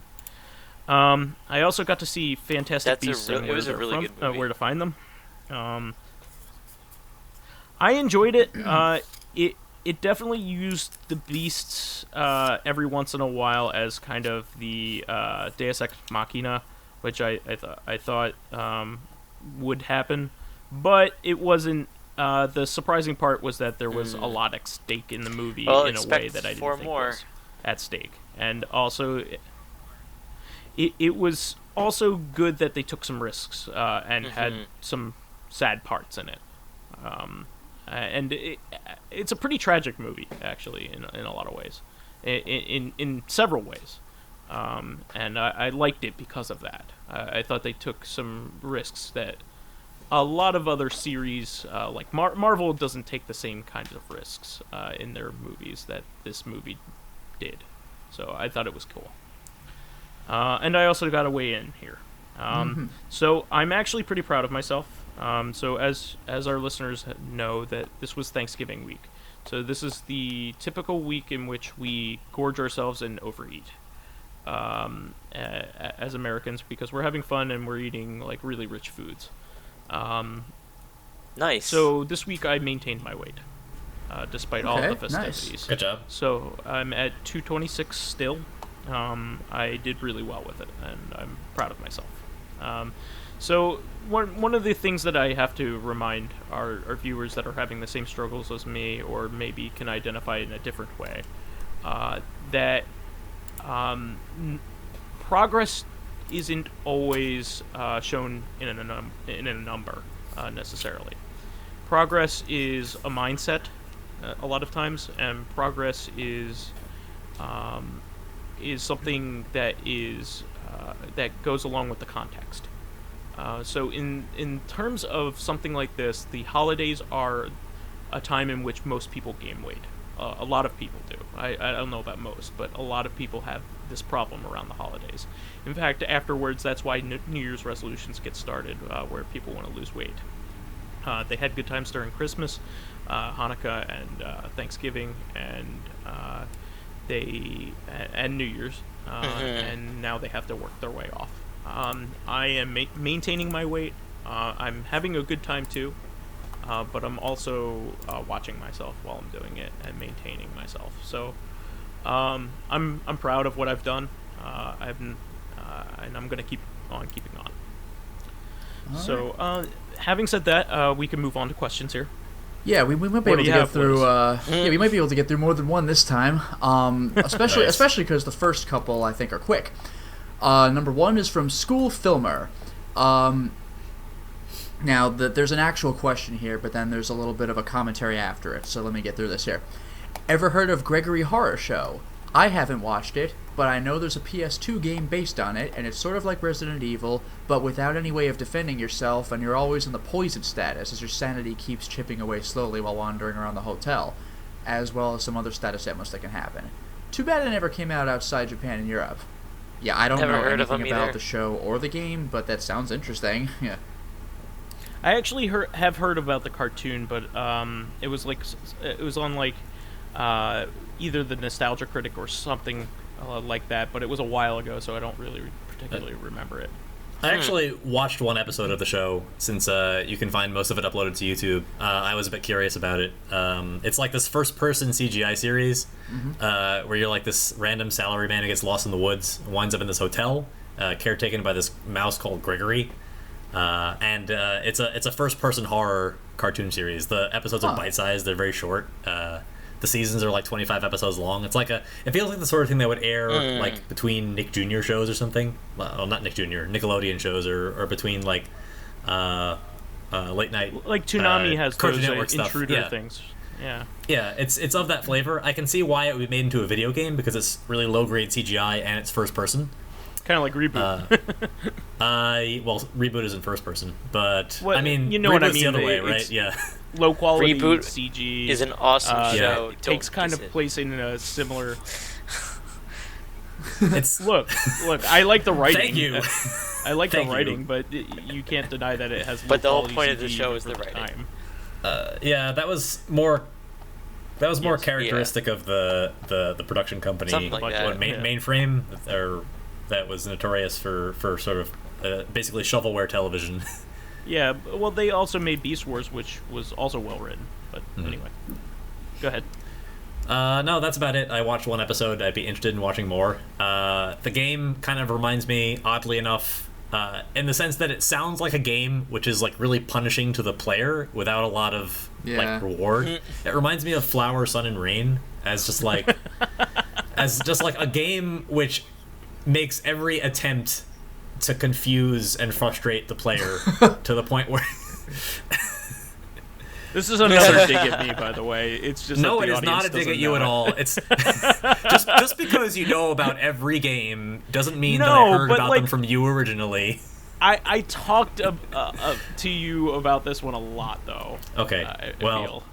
well, this time it isn't a dig at you. It's a dig at someone who isn't in this podcast. Okay. Who kept Yeah. telling me to buy the game as a troll, and it turned out that well, I mean, I played it to completion because it's basically a visual novel.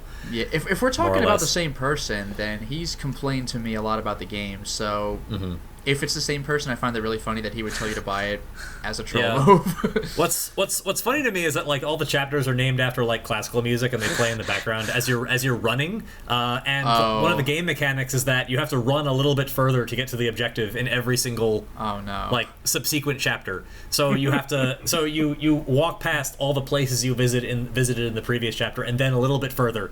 And there's like a step counter that unlocks things. And it's literally a walking simulator, like back before that was a thing. Nice. And of course, the storyline is completely nonsensical, and it ties into like other pseudo Grasshopper manufacturer games that never came out in America. The Silver so Case even if at you, that yeah, point. like the Silver Case. I mean, that's part of what reminded me of the game. I know it isn't supposed to be a dig at you, but yes, the fact that you were talking about the Silver Case reminded me also of Yeah, it's Flower, kinda Sun, and funny. Rain. All right, so we can move on to this is probably And that was a dig at me in itself, was that it wasn't a dig at me. But Andrew thinks it's a dig at him, so that's a dig. I don't even have to try anymore. I just say things in your general direction, and you genuflect because PTSD. All right, but at this point we can get to a question that's more for probably Vice and Pyro here. Sure. This is by Facathon. When your website will be up, do you guys intend to make a fan art section? I don't know about Vice or Pyro, but Lotus has a lot of title cards made by watchers. It'd be cool to see them all in one place. So I'd this is say an easy probably. question. Yeah. I absolutely do. Yeah. I would say that any fan that wants to contribute and make us fan art or fan songs or anything to help celebrate the podcast and in their unique way, Yeah, and I want to showcase that. Yeah, I'm hoping it goes the along with. website will be a way Oh, that go we ahead. can all. I mean, I don't do as much in the LPs as I know Lotus Prince does, and Old Man Stompy and Vice, you've done, or planning on doing some of it. But I'm kind of hoping it'll be a place not just for the podcast, but all the other stuff that we're working on. So I think that's why anything that people make for any of us Yes. could go there. Yeah, and if that is the case, then there'll certainly be a bunch of title cards to put on as well. So the website is going to be a place for us to showcase all the stuff that we're working on, whether they be visual, whether they be something that you can read, whether you could be something that you can watch. And really, Corrective Consciousness is a celebration of my friendships. That's really what it is. No, it really is. Why did you invite me? I'm so mean to you.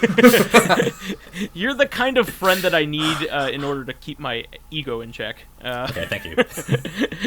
So, but also you boost me up in the best ways possible too, which is really great about our relationship, I think. But I'm glad you've given me some of the best compliments that I've ever gotten, and also some of the most vitriol that I've ever experienced. Vitriol?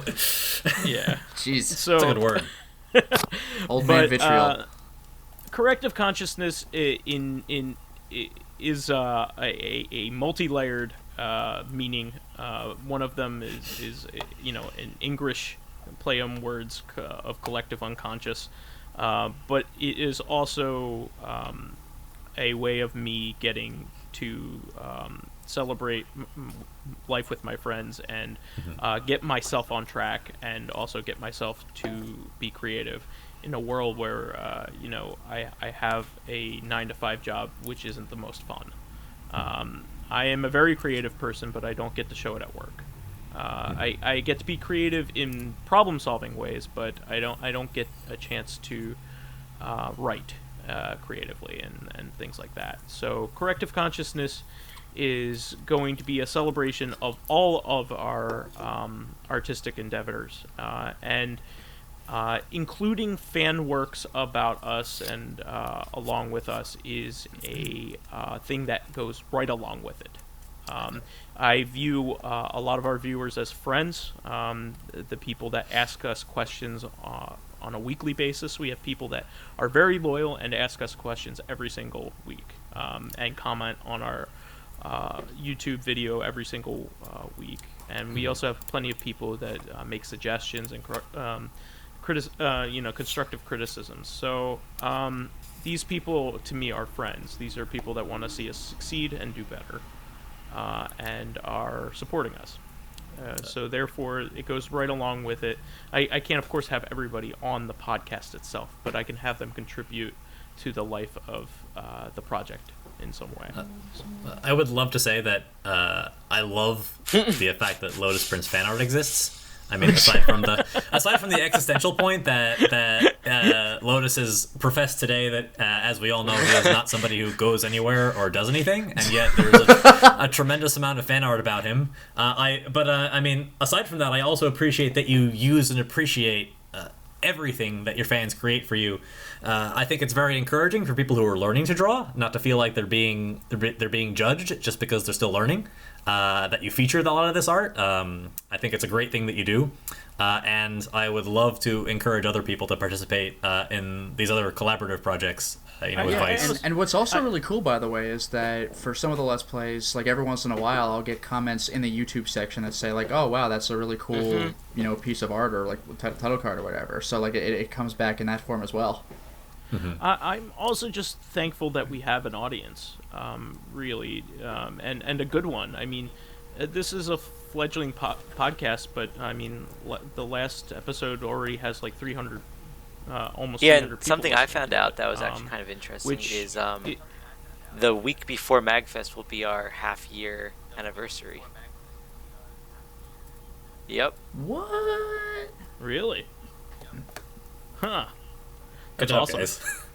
Yeah, no, 20 26. weeks, that makes sense. Math, 21 learn weeks. it. I didn't even think about it. Yeah, 26. Yeah, but no, Jeez. what I mean is, Oh my God. this episode is 21, so it's getting close. Jerk. So now Pyro's called out both me and Pyro on our math faux pas. You mean Vice? But anyway. Yeah, Pyro's called out Pyro. Yeah, great. Yeah, Pyro. Me and Vice on our math faux pas. English faux pas. Yeah. Yeah, no, that's my job. Bad Lotus. But anyway, like I said, I love the fact that we are even inspiring people to create something that that that they're enjoying. That it legitimizes the project that I want to do here. And it's kind of like it's something that people like. The fact that we just had an idea, we went with it. It's growing. It might get to a big name status, like lots of viewers. It might stay with the small group that we have, but just like the fan art, you're not going to get better if you don't try it. And it's good to have people listening in on that to give you the tips, or just the people there to see it, so you have a reason to do it. Like if we didn't have people listening, we would probably not be continuing, because we'd be like, I mean, we can talk to each other anyway. We don't need to do a podcast. Yeah. we don't need to scream into an empty room. Yeah, so same with these people who are learning to draw, or have drawn for a while or whatever, it's just good to have an audience. Yeah, and hopefully what's cool about that is by sharing our audience with the people who create this stuff, they are getting exposure too, and something may come of it. Somebody says, "Hey, I'm working on this project. Would you like to join me?" I'll just have I love doing that kind of thing. One of my best and favorite social accomplishments is actually related to my group of friends here. Pyro, you are one of my oldest friends, and is an old man Stompy one of your oldest friends? I'm not that old either. Yep. You were my friend when we were very 5? young, and swim team. Yes. Oh wow. Yeah. And then you moved away, and we didn't lose entirely contact. Stay but as in touch as we should have. Didn't talk with each other as should have. Yeah, we would occasionally get together for a random sleepover here or there, that kind of thing, when you came into town. But we didn't become friends until after undergrad, which was actually kind of fun because you were That's at a whole the other same story. undergrad. But yeah, exactly. But I was friends with Old Man Stompy and Lotus's group of friends, and bringing you into the group was one of, it was my probably favorite the best scenario things that I you could have did, brought because me into, they started. Wasn't that when we watched what was it, Human Tornado? Yeah, The Human Tornado. Yeah, The Human Tornado. Yeah, that Dolomite is, too. Oh my god, that is the best. And you immediately became part of the group. Like, you guys were hanging out without me. Very actually no, not, that was not in a mean way, but like you that were, wasn't you were hanging without out. Vice's supervision. Wow, Get the hint. No, 2 singers in a row. you guys were hanging out with Vice, who else are you holding back from us? Yeah, right. Well, let me see what I have here back in my pocket. But no, what was so cool was that you integrated into the friend group, and like you were hanging out with each other. And now you like even some extension of that. You're now living in New York because of it. And you have your girlfriend because of it. butterfly by effect. extension. So, I just think that was a cool thing that happened, and I was really happy that, even at the time, I was really happy that it happened, because some of your best friends are as a result of that meeting, and I think if we could even inspire something similar with our fans communicating with each other, that would be really neat. So anyway. All right, so at this That's point, my long-winded and heartfelt explanation. Yeah, so at this point we have one more question I think we have time for. This is something that we could talk about, but I guess depending on what you want to say about it, it can theoretically be brief or take a little bit longer. But this is from the Fool Arcana. What do each of you think is the best video game soundtrack from start to finish? So not that one awesome track, you gotta hear this one, like just soundtrack. That's a tough one. I mean, I don't one, know if I have a definitive answer, but I can potentially... All right, you could probably guess go it. for it first then. You want to guess it? I was gonna say one of the 4, Persona games. because 4? it's from start to finish. All the songs I really enjoy. I'm waiting for the OST for Persona 5 to come out. I'll probably listen to it before the game comes out. But who is it? What's his name? Meguro is his last name. Does anyone know what his first name is? The guy who does the soundtrack for the Mega 10 games? Shoji? I think it's Shoji Meguro. I'm afraid. Vice. Not. Vice, this is your... Yeah, I think it's Shoji Meguro. No, but I'm sorry, I don't know this one. Soundtracks are amazing. Like Nocturne was great. Persona 3, 4. I mean, all the games that he's worked on. But I think 4 has to be my favorite from start to finish. I don't think there's any song on that soundtrack I do not like. For me, I don't know. Like, I might have to kind of cheat and fall back on maybe 2 games. And they both kind of have similar, like, old-timey, not medieval, but, like, sort of, like, folksy village, kind of like in Chrono Trigger, you know, where it's, like, you run around with swords, but it's not medieval times. It kind of has that, like, sort of country feel to it. But, like, the soundtrack for these games is relatively similar. The first Dark Cloud has a really good soundtrack, and it's almost similar. Maybe it's the instrument style, or maybe it's just the track Scars of Time, but Chrono Cross, mostly by Yasunori Mitsuda and a little bit by Nobuo Uematsu. I'm afraid I don't remember the name of the composer for Dark Cloud, but the soundtracks are kind of similar sounding, and I really love them both. While I'm letting Vice and Old Man Sabi think a little longer, that if I was not to pick a Mega 10 game, because that's kind of an obvious answer, I'd probably pick Donkey Kong Country. Oh, nice. I would go. I might go more with 2 of the Donkey 2, Kong Country games, 2. although the factory level is just so good. So I did think about this quite a bit, since it was one of the more thought-provoking questions that we'd received prior to this podcast. And I mean, for me, the answer is Undertale, and it is not close. Like, that is, from what I've heard so far, really good.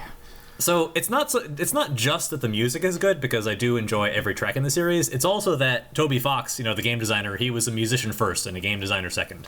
And the game is composed like almost like a rock opera. There's a profound interconnection between the game's plot and the melodies that are used to compose the individual tracks. And as you start to deconstruct the compositions, you can do things like predict aspects of the story by looking at what melodies were used in certain tracks. I don't want to spoil it, because actually Lotus Prince and I are LPing it, so I don't want to spoil it for him. But I can give an example, like... Sorry, I know you're trying to interject. Yeah, no, sorry. I'm bad at that. Just go ahead.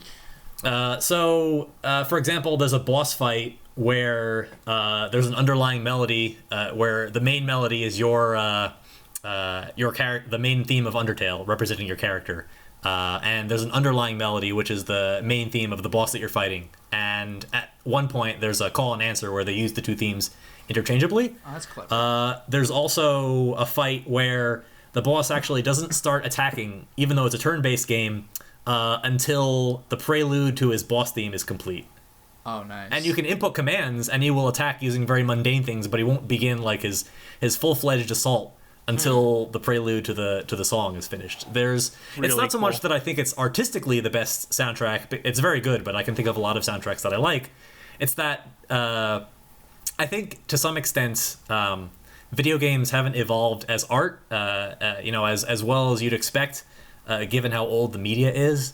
And I think this is a profound step in the direction of constructing a game first as art and secondarily as an experience. Yeah, actually, what I was would going to agree with that sentiment. Yeah, what I was going to say was, I don't know if I've necessarily, maybe I have but forgot, I don't know if I've necessarily seen games that use the music in a way as sort of foreshadowing, but I have seen games that use the music to tell a story in a way of, I guess, sort of payoff. Like in one of the final boss themes for Chrono Trigger, World Revolution, you hear a little bit of the Lavos theme in the background just to kind of remind you of what's going on. Or in Dancing Mad, that song's like, it's insane. It's like 16 minutes long, but this is after Kefka has hit literal god status. So he has this big whole, organ music with a choir thing going on.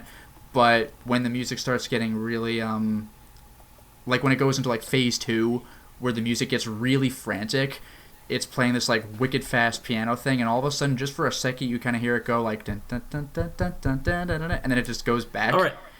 And I love stuff if I'm not like mistaken, if I'm not mistaken, doesn't part of the fight also go along with the music? I think there's it a part does. in the middle when he uses Goner on you for the first time. At least that's what it's called in the American version, where it's generally speaking supposed to specifically coincide based on the number of actions he's taken with like a lull in the music before it ramps back up again. That may be, I forgot. Oh, and I've forgotten about that actually, but I wouldn't be surprised. I'm too used to hearing like the piano orchestra version or the piano opera version. But one other game that really hit me with this was the first Parasite Eve. It does an incredible job with the soundtrack. There's a theme called Mitochondria. I think that's what the theme's called. And it's this kind of like slower, more subtle theme that it doesn't play when anything really big is happening. It's during like an interlude where you're talking and looking at the mitochondria in the microscope. And there's a scene really early on in the game, like one of the opening scenes, where you have that opera singer where everything just goes straight to hell and everything bursts into flames. But you hear her do a little bit of the singing in the background. When you actually have to fight her when she's in like Eve form, I think this is it.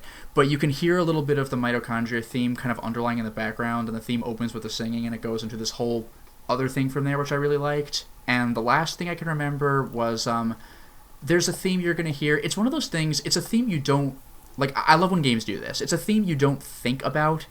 It's just when you're in the police station, and it's this really laid-back, like, almost hub world theme, like, do-do-do-do-do-do-do, and it's just kind of like, all right, it's music that exists while I'm here, and it's one of those things that gets in your head, but there are other more action-y themes, so you don't really think about it, but then this one person gets into a lot of trouble in the police station, and, like, the monsters are invading, so it plays a much more frantic version of that theme, but what I thought was really, really exciting was that you have to save somebody now, because, like, the boss monster has this, like, little kid trapped in, like, the corner of a room, so you're like, oh my god, so you gotta, like, run through the whole police station and fight your way through it. What I thought was a really clever decision was that, like every other game in existence, there's battle music when you enter a fight, but if you ever get into an encounter during your trip to the police station, the music is not interrupted. Like, the fight music just doesn't happen. Like, it keeps keeping up, or it keeps up with the the frantic police station theme, so it's like the game's constantly reminding you, like, this is... You really gotta hurry this up. And I actually remember, Romance Stompy, you had mentioned something from... I forgot what. Maybe it was Persona 4, where it does one of those Tales of things where you fight, like, a character from a different Shin Megami Tensei game, and it's, like, one of the super bosses or whatever, and it plays, like, the regular battle music from his game. Digital Devil Saga, that's what where you can fight the protagonist from Nocturne at his, like, maximum power level, and they use the regular battle theme from Nocturne, implying that for you nothing. This is, like, the hardest boss fight in the game, but for him you're just, like, normal enemies. Yeah, that's fantastic. So for my picks, I'm also going to cheat and name a few. So Streets of Rage 2, oh god, yes. I've already mentioned this many times, but Streets of Rage 2 is probably my favorite video game soundtrack of all time. Every song complements where you are in the game extremely well, and makes the game that much better. And it's one of the best like dance electronic soundtracks ever made. I love electronica and dance in general, and probably partially because of this game. And also the era that I grew up in. My brother used to play, like, a lot of stuff from, like, 2 Unlimited and stuff like that. So, it's just of the era, early 90s dance music. Yeah, pretty much. Really prepped me for current electronic music. So, not only that, but Shatter is one of the best soundtracks that I've ever listened to in my entire life. Yeah. I'm only really familiar with one track from that, but it's, like, the best thing ever. So Shatter is probably the best Arkanoid type or Breakout type game ever made. It is a fantastic game. It has a story that isn't told in text or anything. You have to infer it by watching.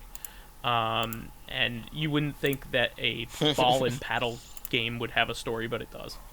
Well, Arkanoid has a story too, technically. Yeah, that's true. That's true, but that's told in text. This one is told totally by inference of watching what's going on, and it has probably, and it was a downloadable title. It was a PS3 title originally. Now it's on Steam as well, but it has probably the most awesome soundtrack for a downloadable game that I've ever seen. Like, it's really, really good.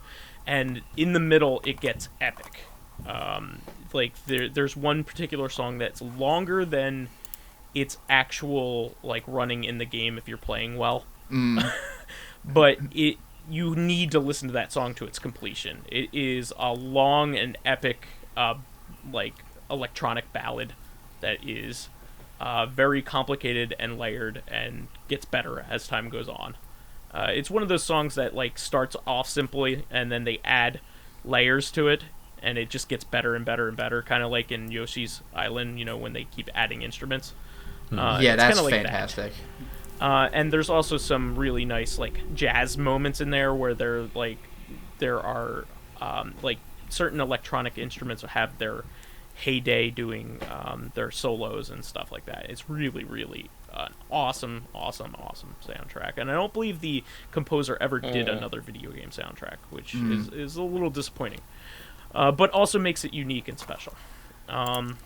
So not only is the game good, but the soundtrack actually overshadows the game, even though the game is great.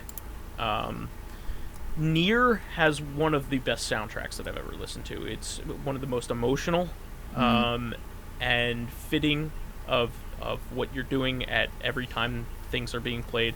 It's also another one of those games that has themes that are built upon as time goes on.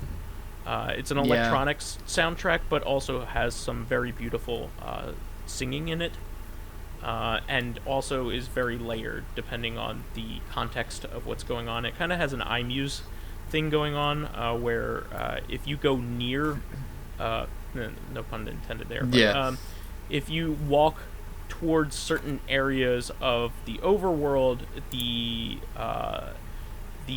music will change or morph. To have other layers. It's a fantastic, really awesome soundtrack. The Scott Pilgrim video game has one of the best soundtracks also ever made. It is made by Anamanaguchi, who really has a grasp on what made 16-bit music great. You know, it's hard to replicate music of the time a lot of times and make it sound like it should have been there. Like, usually you hear, like, 16-bit with a modern twist, which it kind of is, but I think if I heard that back then, it would be awesome 16-bit music. And it knows what made, like, Konami's music from back in the day so good and so special. Actually, go ahead. Now that you mention it, when you talk about the main theme being layered upon, I don't know if I could really speak for the whole soundtrack, but Asura's Wrath definitely did that. Like, they pushed the main theme hard. There's like a few versions of that, one of them piano only, and it's used to great effect throughout. And this one is cheating. I can actually think of one example where music foreshadowed something, but it wasn't the OST at all. It relied on previous knowledge of music.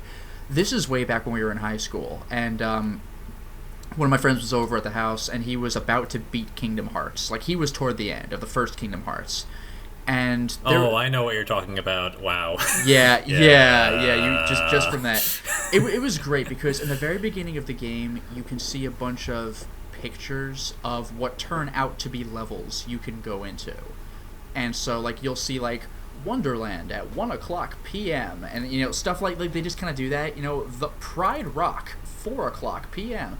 And one of them was like Bald Mountain Midnight. And oh man, what you don't want to be there. Yeah. Well, what made it more fun was that, like, I guess I just had more either Disney knowledge or Disney memory than he did, because he didn't know the significance of that, and I was like, oh, okay. So I'm like, but that's never really addressed. And toward the end of the game, where he's flying toward, or maybe from, I don't know what the hell, like Hollow Bastion, I guess, and he's flying in the air. And all of a sudden it plays, the music from that on Bald Mountain. And, like... Dun, dun, no, before dun, that. Dun, dun. No, okay. Before that. Yeah, it's the opening violins before you even get that far. Yeah, that dun, dun, dun, dun. And so at that point... gotcha. Yeah, at that point it was great because my friend had no idea what that was. And I just kind of, like, was like, oh, you were like, shit. Oh, shit. Yeah, that's pretty much exactly what happened. He was like, what? And I'm like, you're dead. You don't want to fight that mountain. So it's important to note, sorry, continue. Yeah, the only thing I was going to say was that, like, this is the only time I'm aware of that Disney's really done this, but like a straight up freaking demon, like it looks like a stereotypical demon, which is the size of a mountain, shows up, and it's like, it looks nothing like from Kingdom Hearts because it's not from there. So it's just like, and it's like the only time in the game where you see Sora kind of have this like, look on his face. You're just like, yup, pretty much. Yeah. It was great. So the fight against Chernobog itself was much less foreshadowed in the game than almost anything else. Yeah, in terms of what there. Disney characters that were there. Yeah. And so I had a similar experience to Lotus, where one of my friends was playing Kingdom Hearts, and he was super excited before the game came out because he really wanted to fight the Maleficent dragon. That was like That's a good going one. to be the hallmark moment of the game for him, and he had no idea Chernobog was in the game at all. So he gets past the Maleficent dragon fight, and he's sort of like roller coasting, steamrolling the game towards the end, and he doesn't notice because I've already played the game for the rest of my friends, and he went out for the day because he didn't want to be spoiled. So we all knew this fight was coming, and he didn't really notice that he drops down this hole, and we were just all like standing in silence, waiting for those initial violins to kick in, and for him to just like shit a brick at the fight that he was about to experience. And it was a little disappointing because the fight's actually pretty easy. I know, I was so disappointed. Like because there was no build up at all. Here it is. Now I didn't have the foreknowledge, but when I heard the music, I'm like, and then the fight, he just kind of wins, and I'm like, oh, all right. Yeah. Nice. Well, But it was super cool. Though. I also have one final pick, and that would be Rez. That's a good one. So, no musical discussion about video games should be complete without talking about Rez. So, the game is the game and the music are inseparable. The visual experience that you're having is meant to mimic what you are listening to.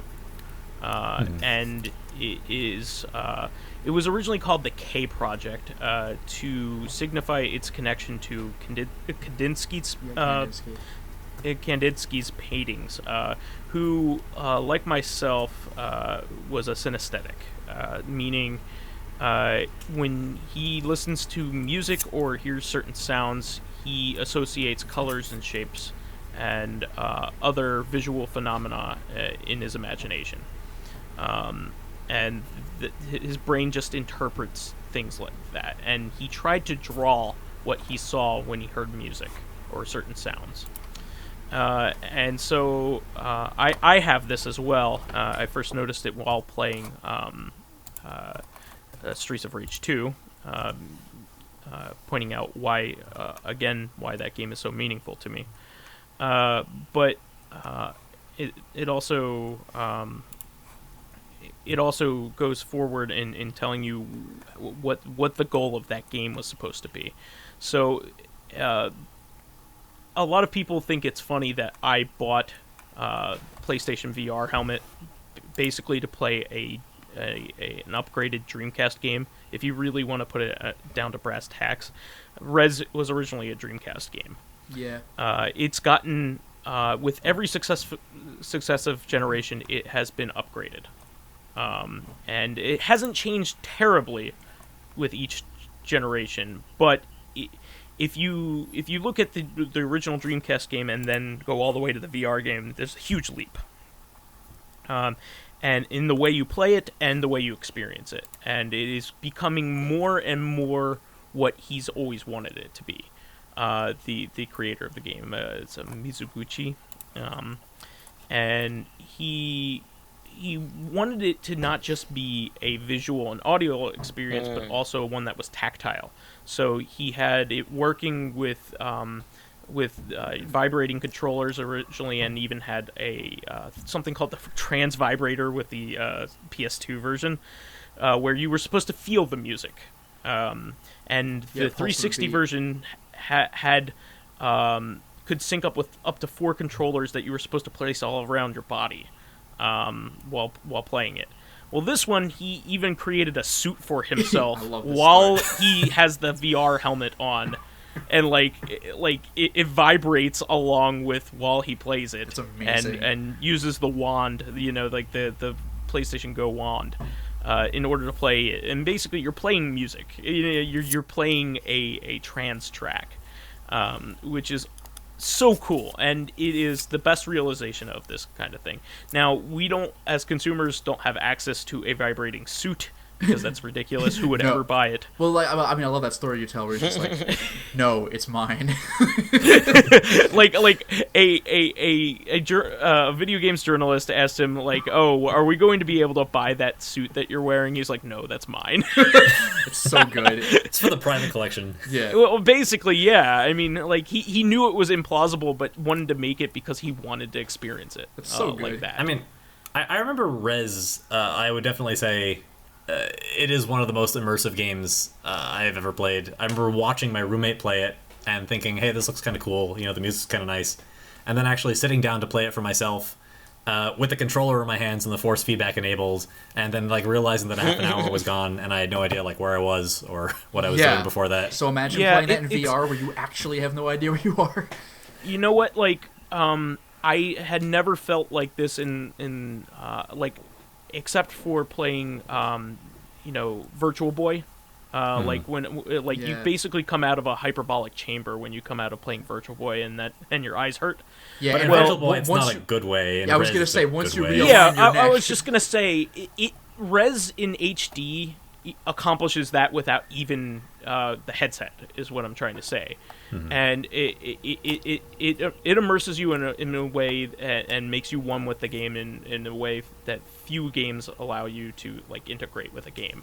And with the VR version, it's that much better. Not only because of the way that it head tracks when you move your head, but and the deprivation that you have from putting on a really nice set of headphones to go along with it, but also because you're using the move controller in order to target the enemies. Your whole body is getting into it.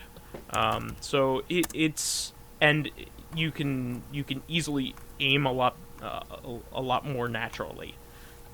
So that current version of the game is really great and one of the best, most amazing soundtracks you can ever experience, because it's an experience. It's not just a soundtrack. Well, that's the thing. When you become kill part of the enemies, music, their death sounds are music. Yeah, the thing is, you can buy the soundtrack for the game, but it's incomplete. You really have to play the game and play the level perfectly, if possible, to hear what the song is supposed to sound like.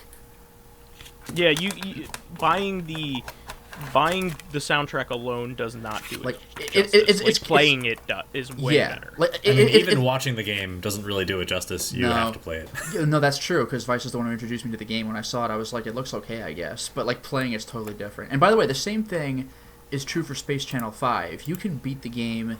Made by the same guy, by the way. Oh, no kidding. You can beat the game with 1 health left, and you've barely saved anybody. But every person you save adds an instrument. So if you're playing the level really well, oh my god, the music sounds different from if you're not. Oh, and it's just cool having all those cheerleaders around rocking and rolling with you. Yeah, but I mean but there's so much more to hear. It's you can close your eyes and know you're doing well by the music. Yeah, and you can even play that game with your eyes closed, which is what's cool about it. Oh, that's true, because they actually say up, down, and you have to press it afterward. Yep. So yeah, then also its spiritual successor would go right along with it, Child of Eden. Yes. But anyway, I think we've gotten long in the tooth here. It Yeah. was not condensed I at all. warn you. The one who was not It's fine. condensed was me. It was a good question. It was a good question, and we had a lot of good discussion this episode. I keep saying that, like, a lot of the episodes that go by are some of my favorites. Well, this one is also You one have of my 21 favorites. favorites so It far. was an excellent episode. I really enjoyed this. Hey, you know what? If they continue to be something that I enjoy making, then mission accomplished. Yeah. And that you guys enjoy making as well. Because this is a lot of fun for me. Yeah, So by, anyway. by the way, but before we give our last wrap-ups, I actually want to give one more thank you shout-out. This is something that you guys don't know about because I just got the links about a half hour into recording. But so this is going to seem like, why are they not talking about this until the last second? But we actually did get the title card from Dracologist. So I'm going to have to describe this to you guys because you can't see it right now. But it's got this sweet space background, and there's he represented us with icons. So I have a lotus flower. Vice has the Vice from Skies of Arcadia's Jolly Roger, basically. flag. Yeah. Pyro's got a pumpkin with flames at the top and icicles on the bottom, because Pyro, frost. And what this person did was he set it up in like an arcade style, like player select. So it's kind of like Ninja Turtles in Time kind of thing, where it's like choose your character. So for the fourth slot, there's like an insert play, or I forgot what it said, like insert coin, or like player could join here.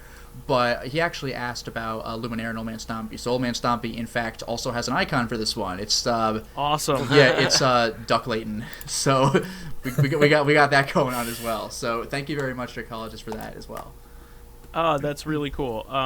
In fact, I'm really glad that we have icons for the guests. That's really cool.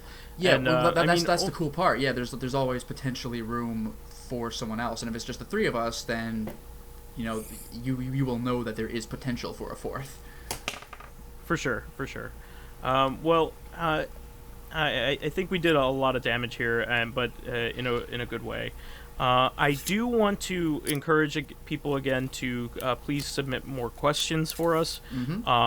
Also, if you could share the YouTube video and the SoundCloud post, that would be great on your social media, on Twitter and Facebook. You could also friend me on pretty much any platform. I'm Vise the Bold on everything. VYSETHEBOLD. That's including Twitter. You can friend me on Twitter. Pretty much anything. That's also my my moniker on every video game system and Steam and everything. So please seek me out. And keep in touch, and keep sharing so other people can enjoy. Please friend him. Take some of the heat off the rest of us. My friend's burden. But anyway, so I really appreciate everything. Keep giving us good reviews, thumbs up. The iTunes still needs more reviews, so please contribute to that. And also subscribe to the the RSS feed for iTunes, so you can listen to it every single week. All right. Yeah. Thank you very much, and we'll see you next time, guys. Bye, Until everyone. next time, everyone. Bye bye.